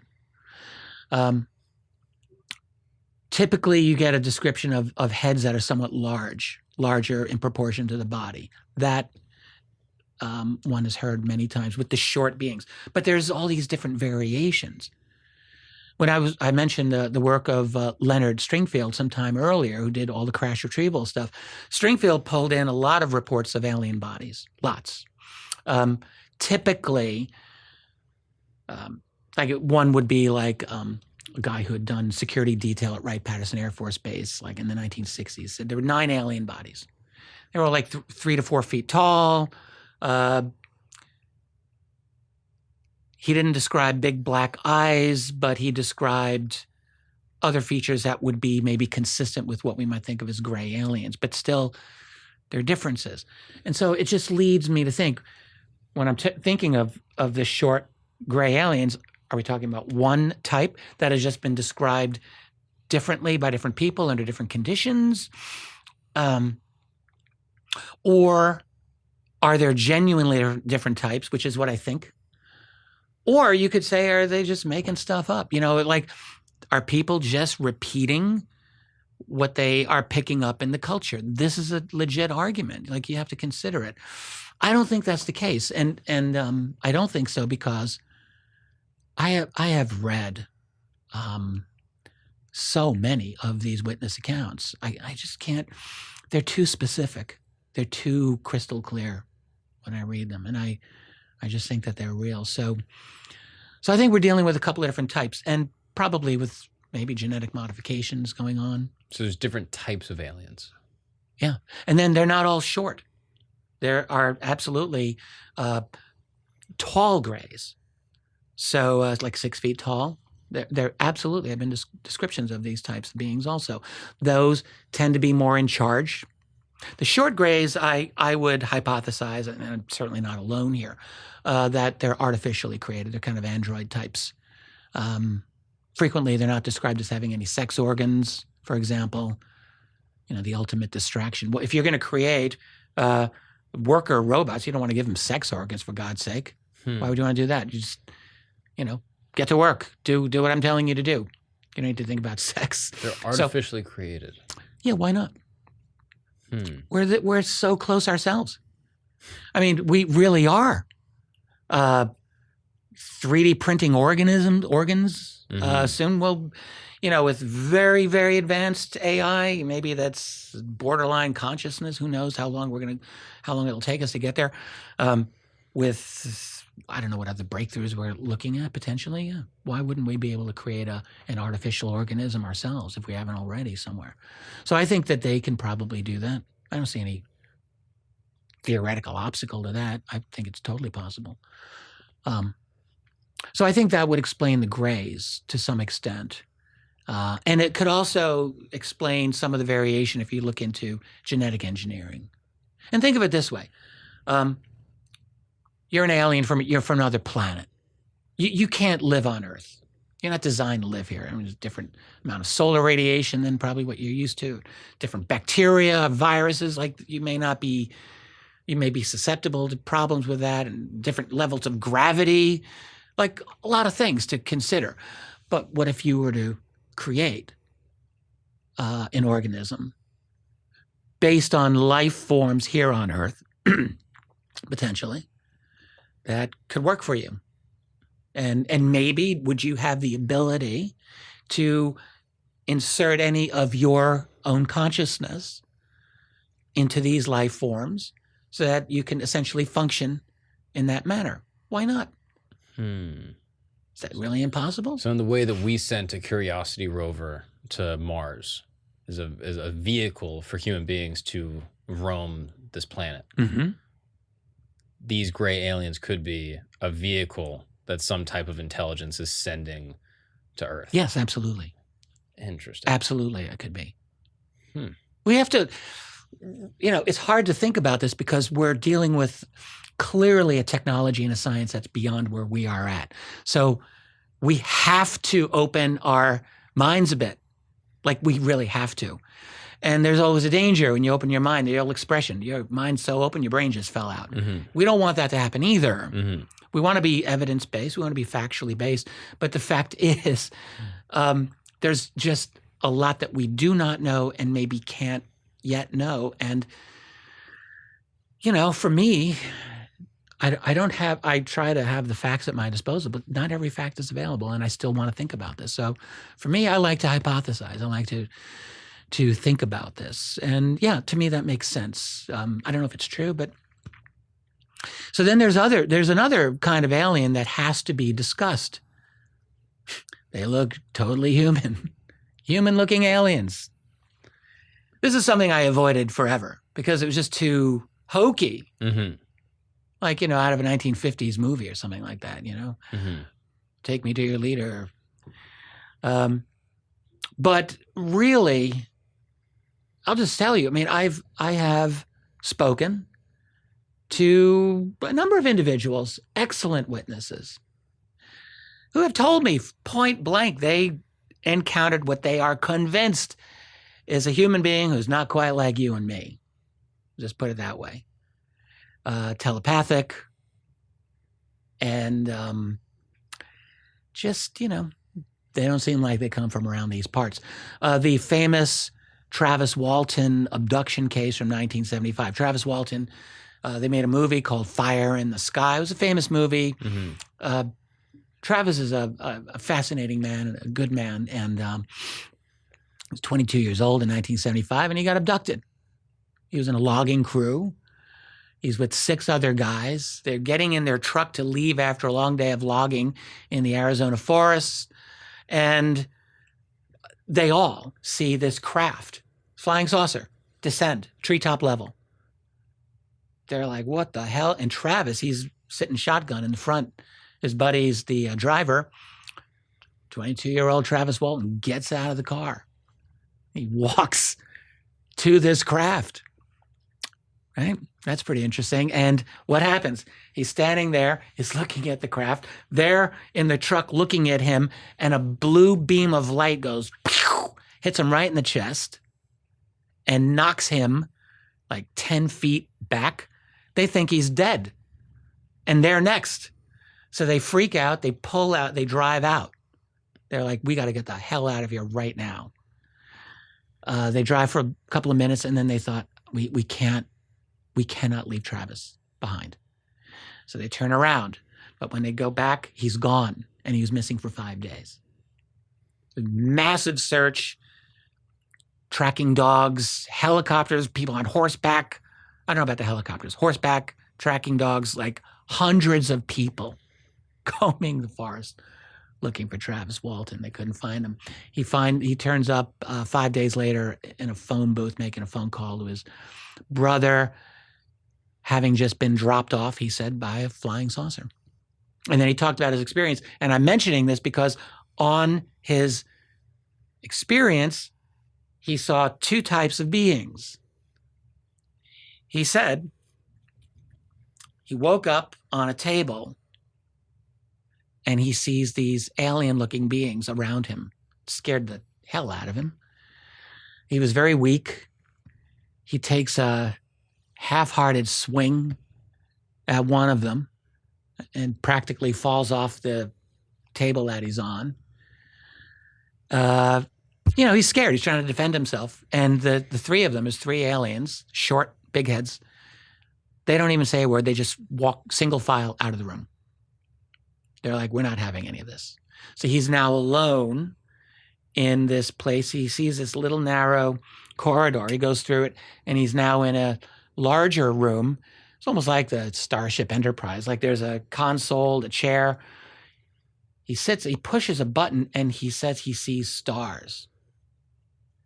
And at that point, a totally human-looking guy comes in, doesn't say anything. He's friendly. He basically leads Travis out. I keep thinking, it's like, yeah, don't touch any more buttons. Don't screw with our ship. Maybe that's what happened. Anyway, he leads him out, and he goes through a couple of areas where there's other human-looking beings. They seem like they're working, and they drop him off into this little valley area where there's a phone booth nearby. That is his story. That's Travis Walton's story. He took a bunch of polygraphs on this. In my view, he totally passed. His first polygraph was a very hostile one and unprofessional.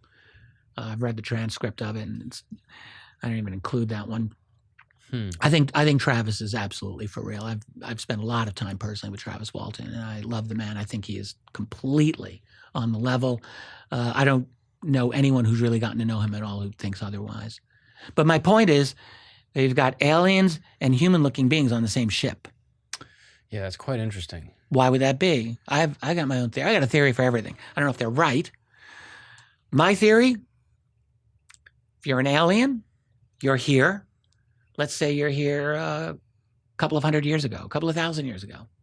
You look at these humans, you're like, they're pretty useful. Let's take a few. Let's breed our own. Why wouldn't they? Why is that so outrageous an idea? They have their own humans. Maybe the humans work their way up to middle management in the alien hierarchy, for all I know. Maybe upper management. Maybe they're good at what they do. They're certainly useful for interacting with the humans here on Earth. Sure they would be. I mean, if you're an alien species and you have some interest in humanity, you would want to take some of them, bring them into your society, and you send them in. So they're genetically human. Yeah, but probably modified and enhanced, and who knows. Do you think you ever met someone that is an alien? Probably I have. I just don't know. I don't know. I've never walked away from someone thinking that was an alien. I haven't had that. There's a few other researchers I know who have definitely had that experience. Not to mention, I don't know. Let's pass. Sure. But they're out there, and I will say, I'll tell you a story that I got. I've told these before, but I'm just going to say it here. So they're like two bookend stories. They belong together. I got them each over a decade ago. First was, I can't remember where I got them. The first one was from a retired Air Force colonel who had a PhD. I was talking with him and his wife. They're great people. This guy was a very interesting guy. He had a lot of information on UFOs, a lot. But the story that's interesting was he and his wife were at a Las Vegas casino. And I got to check. I keep thinking, I think it was the Wynn Hotel, which is a beautiful, beautiful hotel. And they were with a friend of theirs, a woman who they described as a psychic friend of theirs. So the three of them are, and this colonel, by the way, like he knows a lot about UFOs. So he's been indoctrinated into the weird. So he didn't have a problem with psychic friends. That's like in part of his thing. So they're having fun at Vegas. They're on the second floor of this hotel, and the psychic friend grabs him and says, "That woman over there is not a human being." And they look over, and there's this absolutely beautiful blonde woman in this gorgeous blue outfit. It's Las Vegas. Of course, you see this kind of thing. But the friend is like, she's something about her.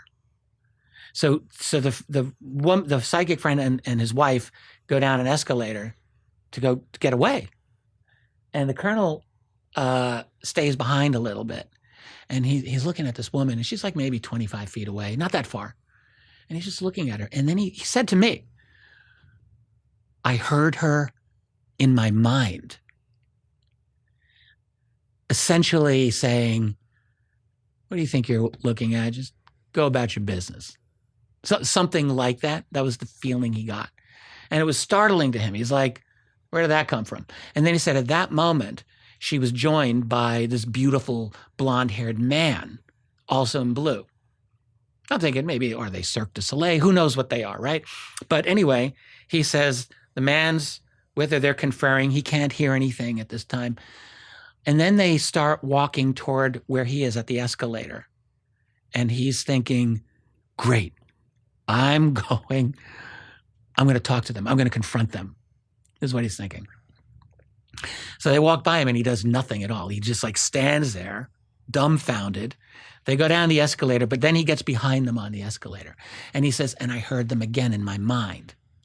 I'm like, well, what did you hear? He said, well, it was almost like a conversation. It's like he can hear us. He's not part of the program, something like that. We can ignore him. It was, I mean, I don't know if it was an exact verbal English that he got this or some kind of feeling, but this is what he got. By the way, when he's telling me the story, his wife chimed in. She was hilarious. She's like, oh my God, we were hiding behind a slot machine, her and the psychic friend.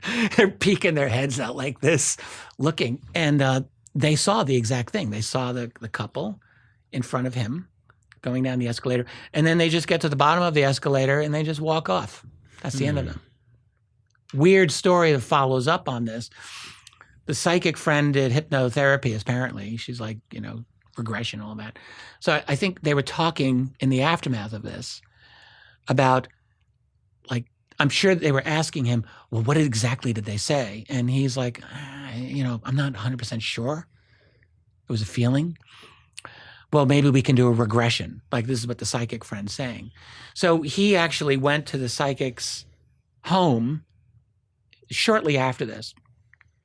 And what he said to me was, every time he tried to regress, they would hear construction noise, jackhammers and machinery outside in this very quiet neighborhood, apparently. And they would go out to look and there's nothing there. This is what he said. And so they didn't do the regression. And then a month later, he calls, they left off the first meeting thinking, well, we'll do this another time. A month later, he calls, he says, hey, I'm going to be in town. Can we do that regression? And she says, well, what are you talking about? What regression? The regression from last month when we were in the casino. According to him and the wife, that psychic friend had no memory of the event. This is their story to me. I have one other story I'm going to tell you about this. So I'm in these are so weird. Erie, Pennsylvania. It is eerie. Yeah.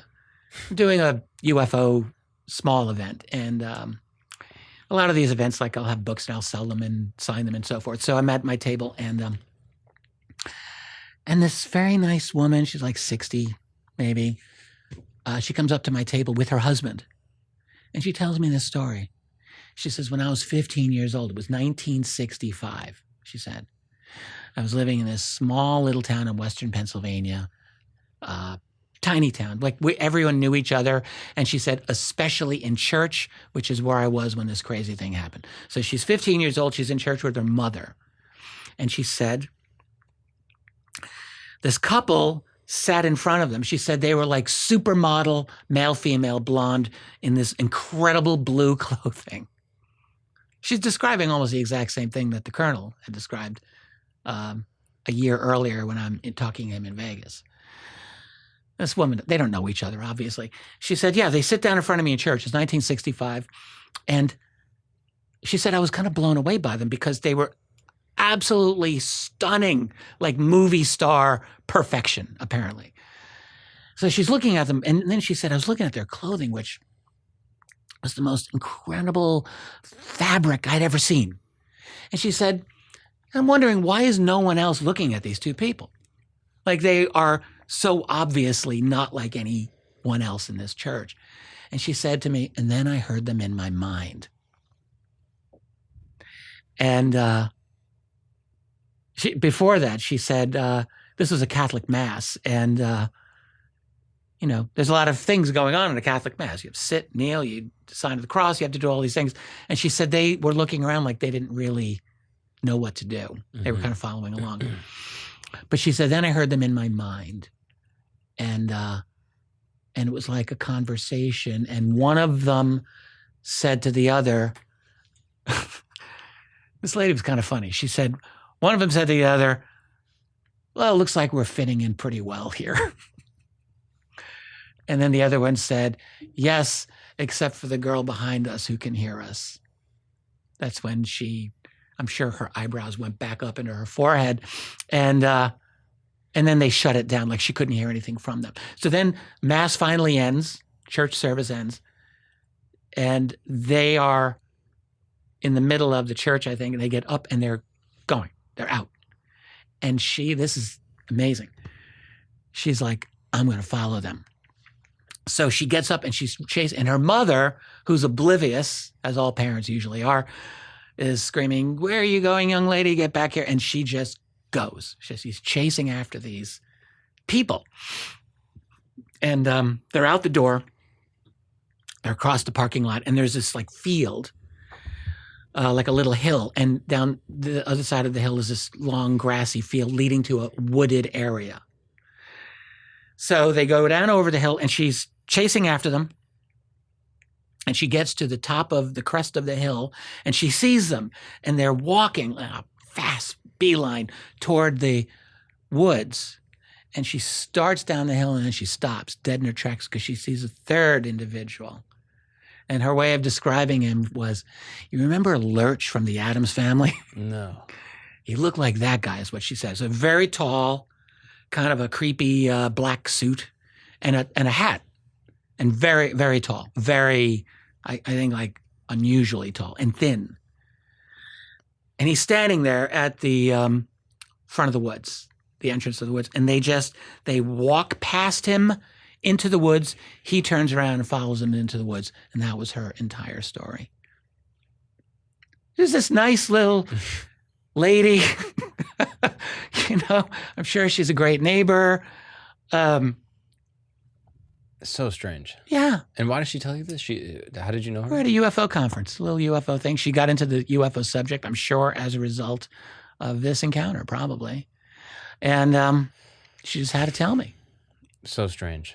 I mean, I've heard some others like this too, but those are the two that are, to me, they're very dramatic. And so I asked myself, what is that? I don't know that they're aliens. They look totally human, but there's a telepathic thing going on there. Mm-hmm. And by the way, there are many accounts from witnesses who talk about encounters with totally human-looking beings who are telepathic. Like, this has happened. I don't think people who don't study the subject, I don't think they are aware of just how many such stories of this there are. So I avoided these for years because it just seemed too weird. I wanted the UFOs to behave. I wanted the aliens to look like aliens. I didn't want aliens to look like humans because it didn't make sense to me. Mm-hmm. I can't imagine how you could have a human-looking species that would evolve on another planet that would look exactly like us. It didn't. Maybe similar, but not exactly. Mm-hmm. It didn't make sense to me, so I didn't want to go there. But the thing is, I mean, in a sense, you could say UFOs themselves don't make sense. But, right.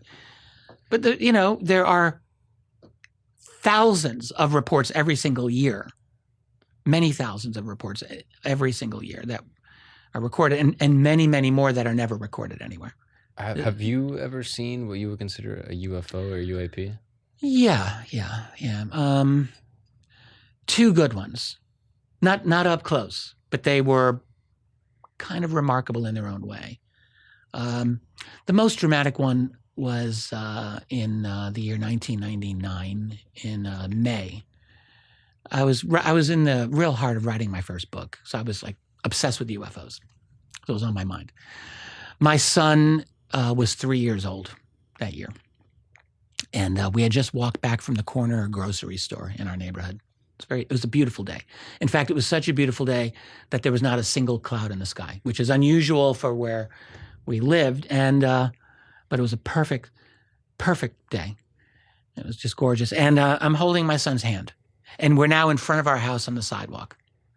And I see, it's broad daylight, I see the brightest object in the sky that I have ever seen other than the sun. It was like a slow-moving object. It was super bright. And I looked at it and I thought, that is the most reflective thing in the sky I've ever seen. And I just assumed that the sun has to be hitting it in a certain way that it's just reflecting like right on me. So I wanted to see what this thing looked like because all I could see was this just bright, intensely bright light. I live right by an airport, and so I see airplanes every single day, and this was different. So I'm looking at it, and I'm just rooted to the sidewalk. I'm holding my son's hand, and I'm hearing my son calling me. He's 3. He's like, "Daddy, Daddy, look at me, look at," and I wouldn't look at him. I said, "Hang on, I'm watching something," But he and then I'm thinking this weird thought came into my mind, which made no sense whatsoever. The thought was, if you look away from this for an instant, you will never see it again. And that was a thought that made no sense because even if it had lost its reflectivity, there was nowhere else for it to hide. There was no cloud anywhere. I would have easily been able to see it. But anyway, I got this thought, don't turn away from this. You must look. But I have a son here who's losing it. He's like, he's really starting to, like, why is my dad turning into a statue, basically? So he was becoming a little upset that I wasn't responding to him. So I'm thinking, all right, I got to deal with my boy. So I actually pointed with my left hand to hold that thing's place in the sky. And I turned to my son for like 1 second. I said, hang on, I'm watching something. I looked back, that thing was just gone. Now, I mean, I spent the next 5 minutes looking all over the sky for that. It's like, where did you go, you bastard? You're like, why did this happen? I don't know. Strange. It's strange. I mean, look, there's countless sightings that are way better than that one. But Sure. To me, it was interesting. I mean, it was interesting. A couple of years later, I was with my wife and my daughter, who was 8. This is in 2006, and we had a dog that we had just gotten, a black lab, beautiful dog, and we're walking the dog, and it's now evening. It's summer, and our son was somewhere else, I remember, and it's the 3 of us, and I was being a little goofball. I said, hey, wouldn't it be cool if we all looked up right now and saw a UFO? And my daughter and I looked up, and there's this thing zooming across the sky. Like, this is not an airplane. It's way too fast. This was not an airplane. It was this bright light going fast. And there is the thinnest of patches of clouds, and it goes into that, and it never came out the other side. My daughter got scared. I mean, it was something that didn't make sense to her. It didn't make sense to me. How old is she? She was 8. Okay. And I remembered saying, I was probably a meteorite, which maybe it was. Mm-hmm. Maybe it just burned out just at that moment when it passed over a thin cloud, maybe. But it seemed a little odd, and it didn't look like a meteorite to me. We were about 2 weeks earlier than the annual meteor showers that you get in the summer. I've seen millions of those, and those are much smaller. This was large. I talked with her about it many years later. She had very good eyes. 8-year-old kids can usually see very well, and she had a pretty clear memory of it. Strange. And I don't think that as an adult that she thought it was a meteorite either. Now, so that's 2 times when I feel like, did this thing get into my head? Mm-hmm. Are you familiar with CE5? Oh, yeah. And what do you make of that? And can you explain what that is? Yeah, CE5. So it's Close Encounter of the Fifth Kind is what it stands for. And back in the day, the great astronomer Allen Hynek came up with his Close Encounters of the First, Second, and Third Kind. Steven Spielberg made a movie called Close Encounters of the Third Kind based on that whole system. And then Close Encounters of the Fourth Kind, some UFO researchers referred to that, to abductions as a Close Encounter of the Fourth Kind. And so Close Encounter of the Fifth Kind, I think this was coined by Stephen Greer, Dr. Greer, who, of course, is very well known. And essentially, it's this, he can describe this better than me, but it's a series of protocols, concentration, meditation, focusing on extraterrestrial consciousness to try to bring them in, to some people say to vector them in. And I've attended some CE5 events. I personally have not had any success with them. Maybe my consciousness isn't evolved enough. Or maybe a lot of these events are not really well they're cracked up to be, which I think. But having said that, I do believe that there is a consciousness element to this whole phenomenon. And I personally am at a point in my life now where there's no way I could call myself like a materialist scientist type, like that only believes in material reality. I believe personally in, you can call it a spiritual reality, if you will. I do believe that. And I'm married to a remote viewer who's very good, by the way. So I'll just say that I know human beings have certain abilities that don't make sense in the material scientific paradigm. So when you say remote viewing, the thing that I think of is like Stranger Things. Like in my mind, they're that show. That's kind of intense the way they fictionalize and make it really super powerful. Right, you have this girl, the Montauk chair, and exactly. So you have this girl 11 who is able to, go into a sensory deprivation tank and cover her eyes and float in water. Yes, and then through that she's able to sort of see different people in different places, and she's able to sort of communicate with different. That kind of stuff went on. MK Ultra, everyone's heard of MK Ultra, the mind control program that officially ended in 1963 and they went under different names, but essentially as mind control, that stuff, I gotta think that still continues. That's still, maybe I hope they're not as sadistic as they were. There were some seriously, really, really terrible things that were done by CIA and also I think U.S. Army intelligence to individuals with using drugs, using sensory deprivation, and things like LSD. Horrific stuff, and also brain surgeries. There was a doctor in Canada, Ewan Cameron, who was monster. He was a monster. He was one of the world's most prominent psychiatrists. Worked for the CIA for years, off American soil in Canada, and did the most terrible things to people as part of the mind control experiments. Like, what do you mean? Like turning people into basically zombies. Through drugs, through brain surgery? Yeah, so he would, you'd be strapped to a bed. This is like Nazi level stuff. So you'd be strapped to a bed and you'd be sedated, given all kinds of drugs, and he would do what he called psychic driving. So like driving in messages to kind of rewire your brain and your thinking. Like, you want to talk about the most fucked up thing to do to a human being? Well, he did it. People just got broken. Broken. They had no idea. You'd have women going because they're in menopause and they're like their hormones are out of whack and they're feeling depressed, and he does this stuff to them. Like this, we're talking early 1960s. This is just horrific. Like this is just horrible. Was he sanctioned through a 3-letter agency? Or yeah, CIA. Wow. Yeah, and so when MK Ultra, we'll just call it all MK Ultra. So Nixon in the early 70s had a problem with his director of the CIA, whose name was Richard Helms. Helms was the guy who knew everything. He knew all the secrets. And Helms is told by Nixon, "You're gone, you got a month." And Helms is now having this classic oh shit moment because we've got secrets here that are very, very dangerous, like this one.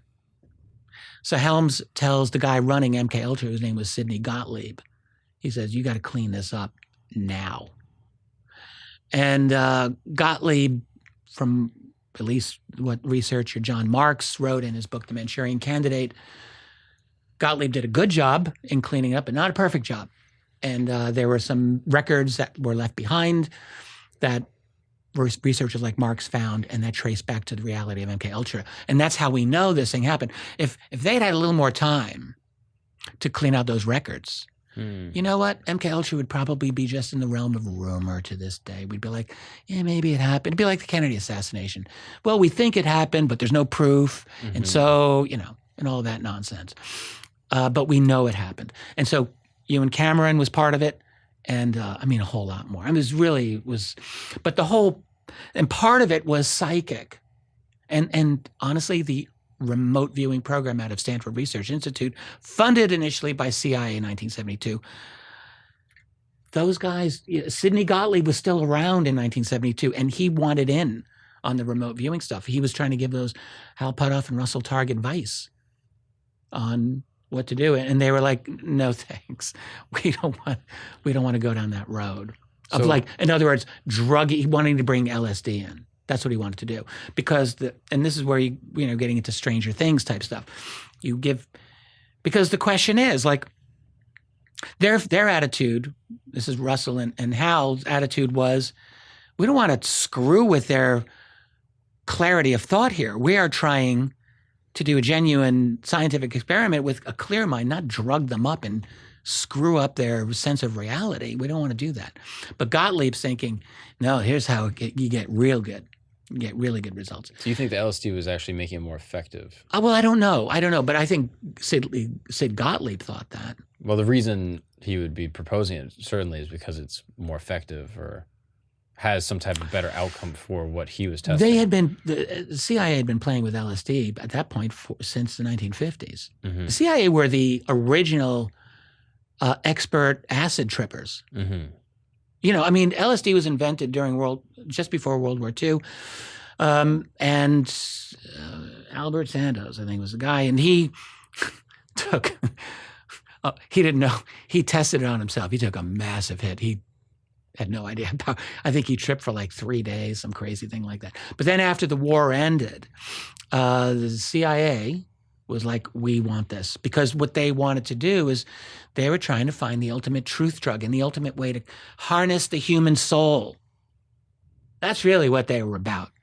They wanted to find a way to control a human being. And they thought, maybe this LSD thing, maybe this will work.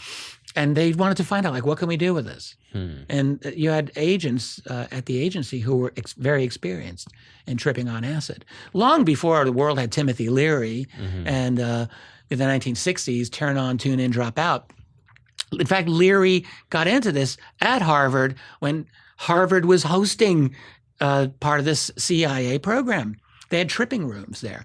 And Leary was, that's how he got introduced to LSD. And he's like, oh man, this isn't a weapon. This is like consciousness altering doors of perception stuff. So that's what he became, this prophet of. I met Timothy Leary one time actually.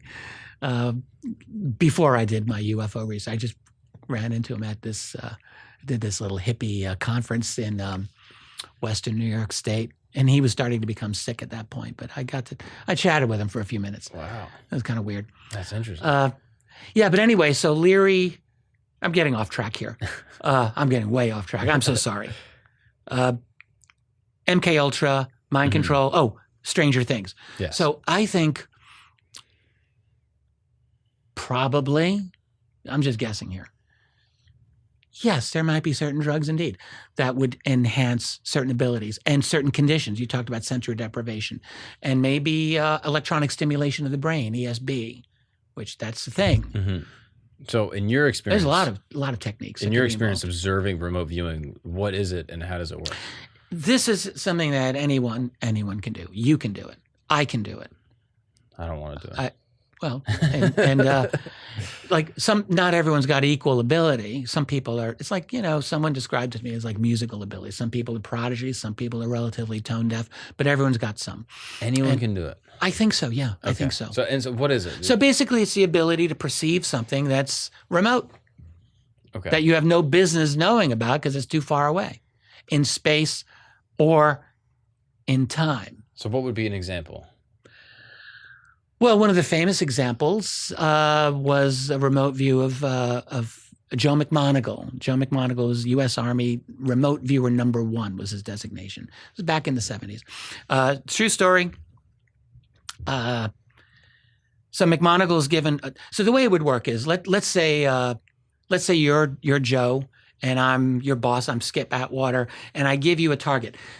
The target is in an. I think this is how they did it at this time. It was in an envelope, which you don't open. You don't none of that. And I think it's just this was latitude, longitude coordinates. That was it. They're way more sophisticated about it now. They do double, triple blind. I can explain that later. But anyway, McMoneagle gets a target, and he just goes off and he meditates. And he was a good illustrator, so he drew what he saw. And so basically what you do is you're sitting there and you're thinking and you're just getting impressions. And you're writing your impressions down. And you're drawing a picture, and sometimes you might write a little note. But if you're seeing something that's actually a thing, you have to write that down as maybe this is what they used to call analytical overlay. Like I'm using my conscious mind to fill in the blanks, and that's a problem. Like ideally, if you're remote viewing, you're really only supposed to record literally your impressions. I see a circle, I see a squiggle, I see things are moving up and down. Maybe they're trees, maybe I don't know what they are. So you're trying to be as not as least analytical as possible. You're trying to just use this other part of your mind to perceive is the idea. So anyway, what McMoneagle drew was a manufacturing facility of submarines that were massive. He actually drew the length. He drew the numbers of tubes coming out. He drew one that was under construction, that was partially done. He did one that was basically done. It was massive. And he did all of his stuff. And that gets sent off to the National Security Council. We're in the 1970s here. And they were like, are you kidding me? Because this coordinates were of a Soviet manufacturing facility where they would have been building the largest submarine in the world, which in fact it was. It's a Typhoon-class Soviet submarine. Anyway, so they said, this is ridiculous. How come any of our actual spies haven't heard about this? You're giving me some psychic nonsense that's telling us this? And McMoneagle said something like, well, put your satellites over there he gave an exact number, like 120 days or something like that, and you'll see it dockside. And they did, and it was. And that's the submarine from The Hunt for Red October, by the way, Tom Clancy's famous book. So, yeah, McMoneagle saw it. And in fact, the story that I got very reliably was that a member of the National Security Council at the time, Robert Gates, who later became director of CIA, director of Department of Defense, called it a lucky guess. Well, I would think probably more than a guess. I mean, is this testable, you feel like? Yeah, I think fundamentally it is testable. I mean, has it been tested? Yeah, I mean, look, I'm probably not the best person to answer this because I don't do it. And I have talked to some amazing remote viewers. And what would I mean, incredible. The nature of the people that you know that do remote viewing, right? Like, how would it manifest for them? How would they execute it? Is it the same way? So similar, yeah. Now they do double, triple blind. So by that, it would be like, I would pick the target, and I would then generate through a random number generator a number that would be associated with this target. And I would give you the randomly generated number, and you would give that number to your remote viewers who would, this makes no sense, then remote view accurately the target that I've given. That, I mean, there's no logic here. You've seen this? You've met people that have done this? Yes. And how, absolutely. How do people learn this? That's a good question. Well, I mean, you could contact a place like the Monroe Institute in Virginia, where this has been going. Like, they do a lot of things there, from what I understand. But you could ask them and say, "Look, how can I do remote viewing? Or how can I train remote viewing?" There's a whole bunch of. There are groups that are out there that do this. I recently did a Zoom call with one group that blew my mind. What happened? Can I talk? I guess I can talk about this. I hope they don't mind. These people are astonishing. So they did a remote view of Bob Lazar's S4 experience, but it was all random number. Like, they had no idea. The remote, I knew in advance because the person who assigned it wanted them to do a Bob Lazar thing, just because that was his personal interest. From what I learned, they never do alien UFO stuff. They almost never do. They do other types of things for remote viewing. But he was interested in Lazar's story. And so it was all random number generated thing. And he said to me, he said, "Hey, we're going to do a closed Zoom call on this. And the remote viewers are going to reveal their remote views and their drawings. Would you like to watch this?" And I said, "Hell yes." It was not that long ago. And the remote viewers did not know what they were going to do. No, they had no idea. No. So someone reached out to them and said, "Hey, can you remote view this? This number associated with a coordinate." That's right. This number associated. This wasn't even a coordinate. It was to I hope they're not pissed that I'm talking about this. It was Bob Lazar's S4 experience from the end of 1988 to early 1989, when he was allegedly at S4. So a specific place and time. Correct. Yeah. And I'm going to tell you, I saw the drawings, I saw the notes from like six of the remote viewers. Every one of them was off the charts. And what do they draw?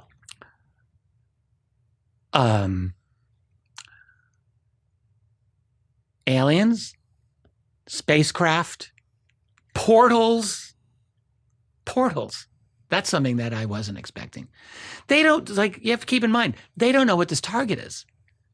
So they're when we were doing the call, they're like, "Yeah, this is really weird. I was getting all this alien vibe on this whole thing. So I just went with it."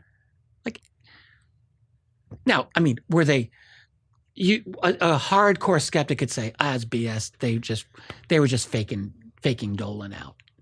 I'm like, no, that is not what happened. That is not what happened. I am telling you, these people were completely for real. They were. I mean, it was one of the most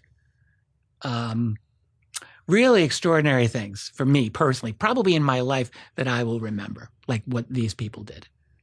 I was the detail. I'll talk to them, and I think that they have to.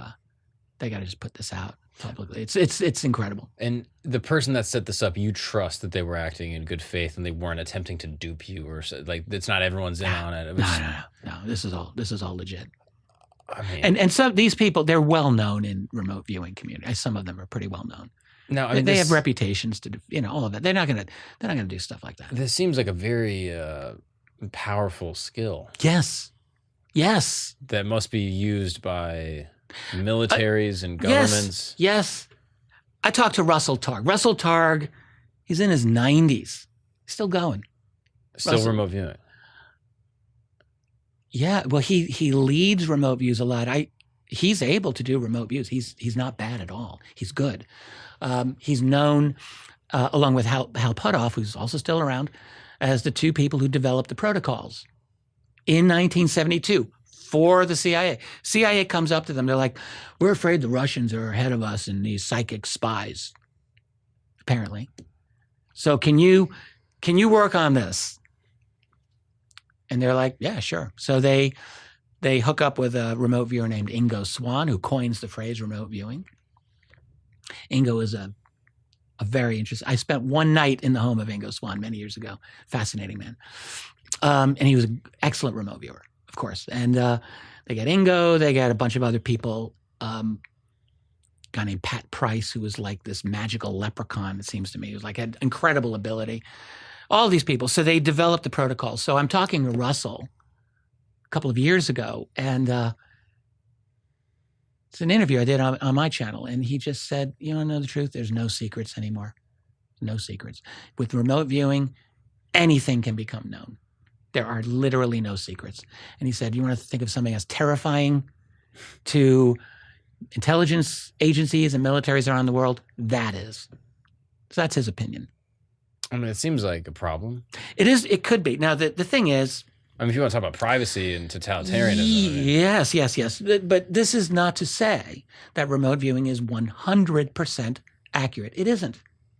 Remote viewers can get things wrong, or they can, more likely than not, what I see is when they don't get it right, it's because they maybe misinterpret perhaps what they're seeing. And this is why the best way to do it, from what I've come to understand, is you have one person running a number of remote viewers, and then they submit their work, and you can kind of analyze and kind of see, because you get to learn. Like some remote viewers are good with shapes, some are good with colors, some are good with different types of patterns. Like everyone's got a different thing. You play them like an orchestra. Some are, yes, exactly. Some are good with emotions. Some are good with human beings, but not with things. Some are good with things, but not with people. What is your wife good at? She is very good with people. Oh, damn. So you can never cheat. No, I wouldn't anyway. She's amazing. But she could find you, though. She could see you. Hey, I wouldn't doubt it at all. She did I don't want to get too far off here. She did a remote view where this was a live remote view. She was what they call outbounder. So she was at the time living in Vancouver, and there was a person she didn't know who was in Florida, Orlando, where I think you're from, right? That's where I'm from. And she described in real time the environment that this woman was in. It was a park. There was water. My wife smelled duck poop. She said, "I smell it," and there were ducks and duck poop there. Yeah, I know what you're talking about. Yeah, there's a big shell in the middle of the pond. It's called Lake Eola. That's it. Yeah, that was the target, and the woman was sitting there. And here's the crazy part. Tracy, my wife, draws a human eyeball staring at her at one point. And she's like, I don't know why I did this. She just drew this eyeball. It's like, she saw a female eye looking at her. So what's crazy is some years later, she moves to Orlando with her partner at the time. And she's in some metaphysical kind of a group because she was interested in that. And she meets the woman who was the target. And they have lunch together and they have this conversation. And at one point, Tracy's like, at one point I think I saw your eye. I can't remember how the conversation was. She can tell this better than me. Well, it turns out that the woman, who's also very good at this, said, yeah, I wanted to make it easy. So I pulled out my compact with a mirror and I looked in it. So now, and I was looking at my eye in this compact mirror. So what I'm thinking and what she's thinking is she was like in this woman's body looking at her own eye in the mirror. That's what I think. She was smelling the duck poop, but probably what the woman was smelling. So it was as if she was somehow, I mean, I don't want to say she was possessing the woman, but she was somehow perceiving through this woman's sense organs. It doesn't make any sense, but that's the story. I mean, this is so wild. It's crazy. So back to aliens. We can do this. We've convinced ourselves for maybe 100 years or more that we can't, but we can. Like, we can. Do you think they can't? I'll bet you they can. I'd bet the mortgage on the fact that they can. And furthermore, I'm going to take a guess that if I'm some super telepathic, super smart alien being and I'm looking at all the little humans and I see some that are really good at this kind of thing, I may find them a little more interesting too. You know, anecdotally, I mean, you hear this so often, it's a cliche in the UFO field. Someone will say, I started meditating seriously, and 6 months later, I had my first alien telepathic encounter. I mean, I cannot tell you how many times I've heard this. And I mean, I can't dismiss that. Like, it's just too many. That's a pattern.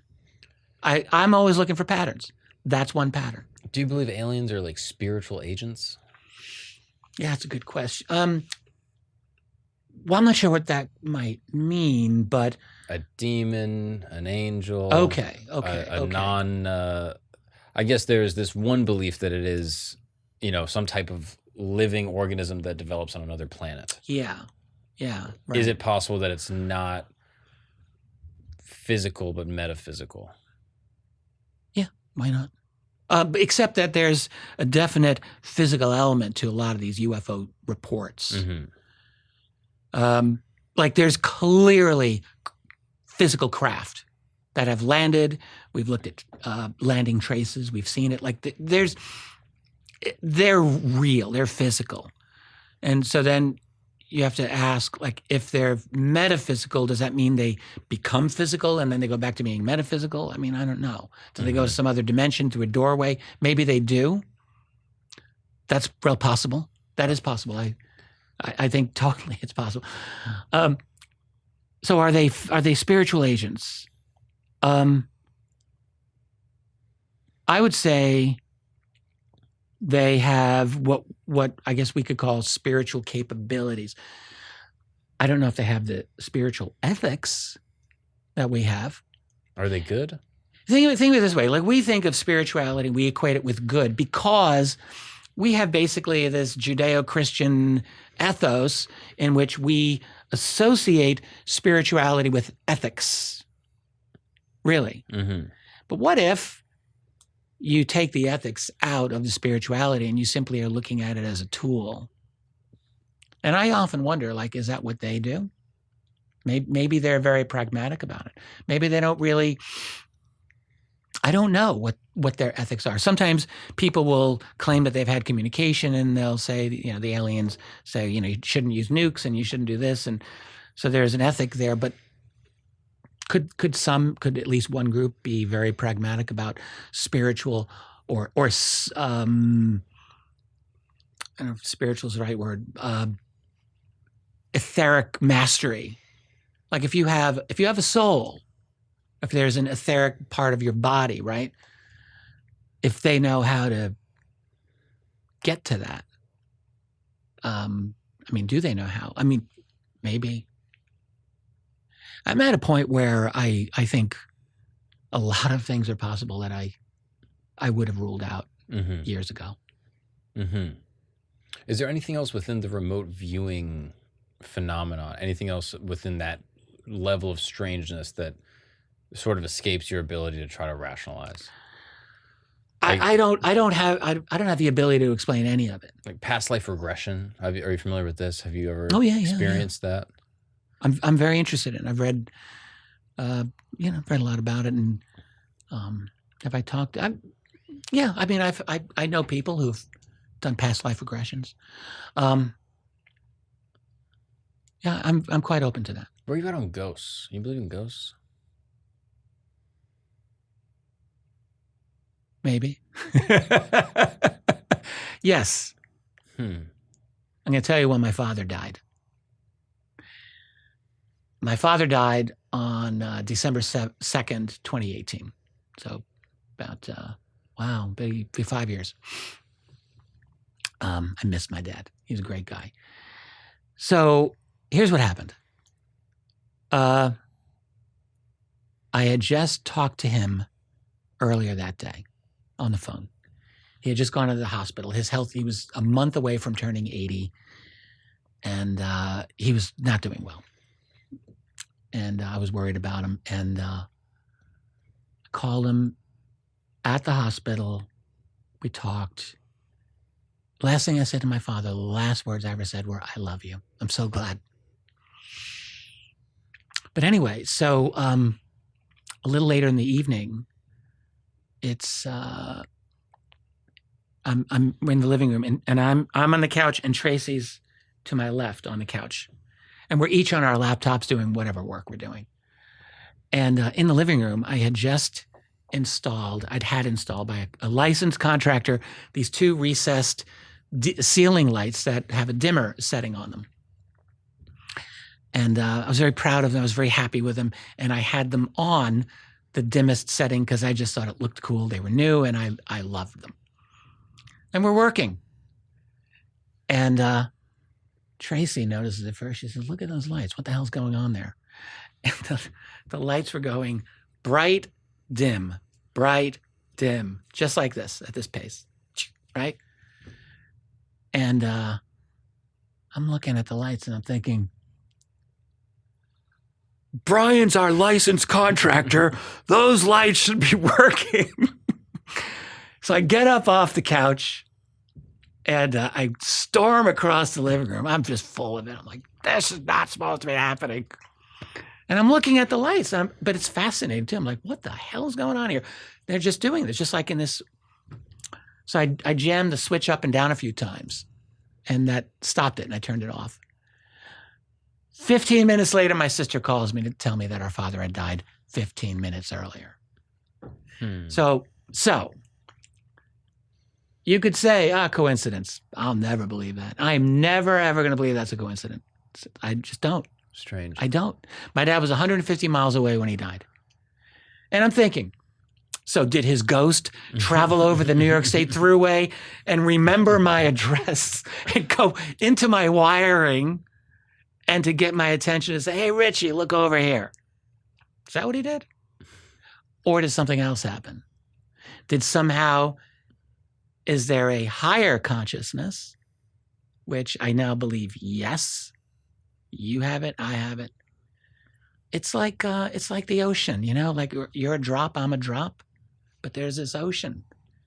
Where does the drop end and the ocean begin, right? That's what I think. So somehow I'm just guessing my father's consciousness wanted to reach me. And he did it through the only way possible. Those lights. Maybe because they were had the ability to do dimming. I don't know. Mm-hmm. I had lamps next to me, but those might not have been easy to manipulate. I don't know. Are you religious? I am now, yeah. As of how recent? Last few years. It's just been growing. Yeah. A specific faith or just a general belief in God? I think Christian. Interesting. Yeah. How do you feel like I was the biggest hard ass against Christians for years. And now I'm like, wow. What softened you? Well, the genius of the philosophy and the spirituality was one thing. Mm-hmm. Amend your lives. Amend your life. That's the first message you get in the Gospels. Amend your life. That's what everyone needs to do.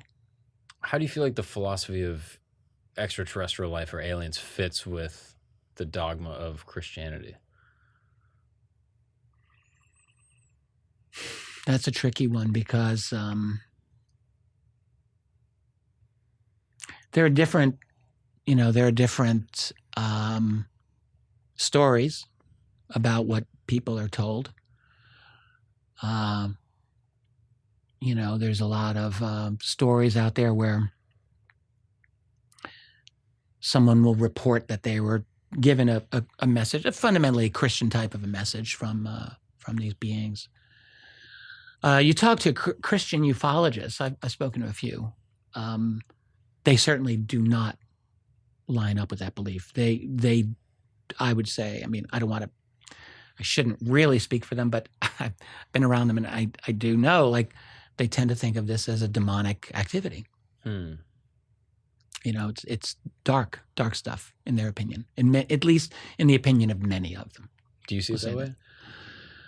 I think that there's a darkness to this phenomenon, but I tend to think that we're dealing with multiple groups. I think humanity is like, we're the story in this part of the quadrant of the galaxy right now. I really think so, because we're going through the eye of the needle. We're going through into this next level. And so we are interesting right now. So I think that we're drawing in the neighborhood.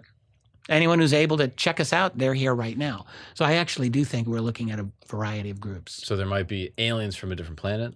There might be demonic force that it could be misinterpreted as aliens and vice versa. Yeah. I look, I mean, I am very, I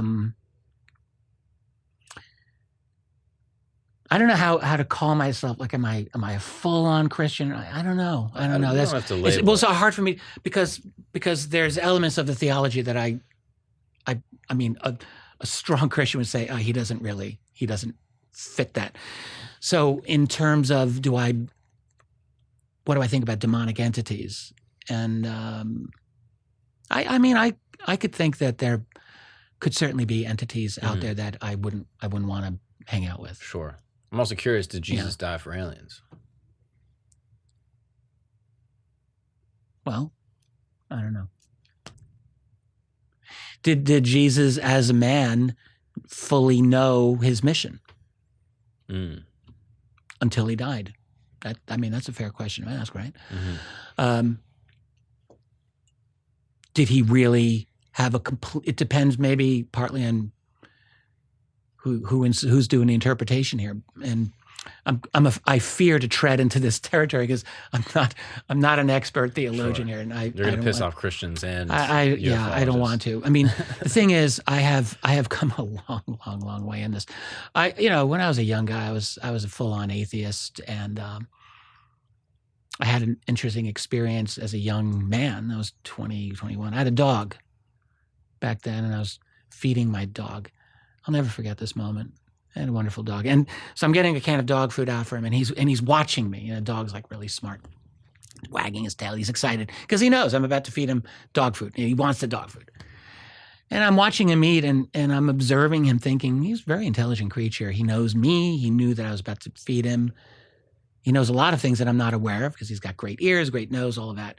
But I realized he doesn't know how that dog food got into the can to begin with, because, he's a dog. He's not he can't figure that part out, that we have manufacturing facilities that make dog food. He doesn't know he's been taken out of his natural environment to live with people because he's a dog. And I thought, you know what, Richard, you think you're so smart. So your dog's here, you're here, what's here?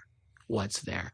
And I realized, for me to say that there is absolutely no transcendental reality simply because I can't understand right now, how arrogant is that? How foolish. It doesn't mean that I just want to dive in and believe everything. I try to be evidence-based, of course, but at that point, I started to become open, at least to looking at evidence for things like, out of the ordinary. But I still was not particularly friendly to Christianity on a lot of levels for a long, long time. But no, I think the actual teachings that you get in the Gospels of Jesus are exceptionally advanced, really incredible. I mean, love your enemy. Yeah, that's like the hardest thing in the world to do. Yeah, I fail at that every day, but that's. I mean, human society is so inherently messed up because I really believe, like, we're not supposed to live in these cities. We are supposed to be living as hunters and gatherers. That's how we evolved. Yes, and if I'm a Christian, I'm one who believes very much in human evolution. So there's that whole contradiction, but I don't care. So we have this inherently difficult situation that creates sociopathic people when you get them all together in these large societies. Lying and cheating and stealing and murdering. You're not going to do that as much to your own community when you're like 15 people or 25 people and you all have to rely on each other. Like, you can't do that. I'm with you. But now you put them in a city and all kinds of messed up behaviors can start. Sort of hide in the individuality. And so how do you make it work? Well, maybe that philosophy is the only way you can make it work. Honestly, I think actually that's the truth. I think that philosophy is truly the only way. Maybe Buddhist philosophy. I'm a big fan of Gautama Buddha for sure. I mean, he was also incredibly advanced. Yeah. He's talking about suffering and what is it that suffering causes suffering? It's desire. It's wanting things that they're not. You don't need to want them. Mm-hmm. We go on this wheel, the wheel of suffering. So I think what Jesus is saying in as recorded in the Gospels is even actually a step beyond. It's like, love your enemies. Because we've got to make this work. Yeah, it's profound. It is. It's really deep. Yeah. Tolstoy, one of my favorite guys, mm-hmm. wrote a moralistic tract toward the end of his life called "The Kingdom of God is Within You," and he said, there are no Christian nations, because for him, the real only Christianity was the message of the Sermon on the Mount. Love your enemies. He said, if we're not doing that, then we're not doing any of it. And we are living in a society where we are breeding brutality, sadism, all of these horrible things, where we are dissociating from our innermost divine self, which is true, by the way. Like, this society does that to us. And so that was Tolstoy, and sometimes referred to as a Christian anarchist or something like that. Yeah, I mean, I think it's true. It's like, is it possible to create a society based on that? Does human nature allow for it? I don't know. We're a little bit removed from being straight up murderous chimpanzees. Mm-hmm. Talk about murderous, man. Chimpanzees, don't get them mad at you. They're rough, very territorial. No, we're not that bad, but we are very territorial. Humans are extremely territorial. We always have been. And as such, we can be very aggressive. And now we've got magical weapons, magical science. Yeah. And the aliens are here. I mean, what's crazier than that? I don't know. We're on our way to stage 4, baby. Yes. I've got a lot of mixed feelings about that, and there's a big part of me that's very nostalgic for going back in time. Well, maybe that's how it goes. Maybe you go stage 4 and then you go back to 1. Well, right? Didn't Einstein say the next war will be fought with sticks and stones? Mm-hmm. So maybe that's right. Well, Richard, this has been fantastic. Yeah, we've been going for a while here, huh? Who knows how long? You said this is like a Vegas casino. There's no clocks. We no just clocks. We're pumping oxygen in here. Well, I have to tell you, I've just been so glad to be here. Absolutely, me too. Yeah, I'm glad you're here. This is very fun. I've really enjoyed this. Well, I enjoy talking with you because you, you're really curious, inquisitive, and you're really great. You just gave me the chance to just roll. So thank you for that. Yeah, absolutely. Well, I appreciate that. Thank you so much for making the trip. I know it was all the way from Newark was an hour and a half. So hopefully the way back will be a little bit shorter. It'll be fine. Thank you so much. Let's do this again soon. I look forward to it. Appreciate you, brother.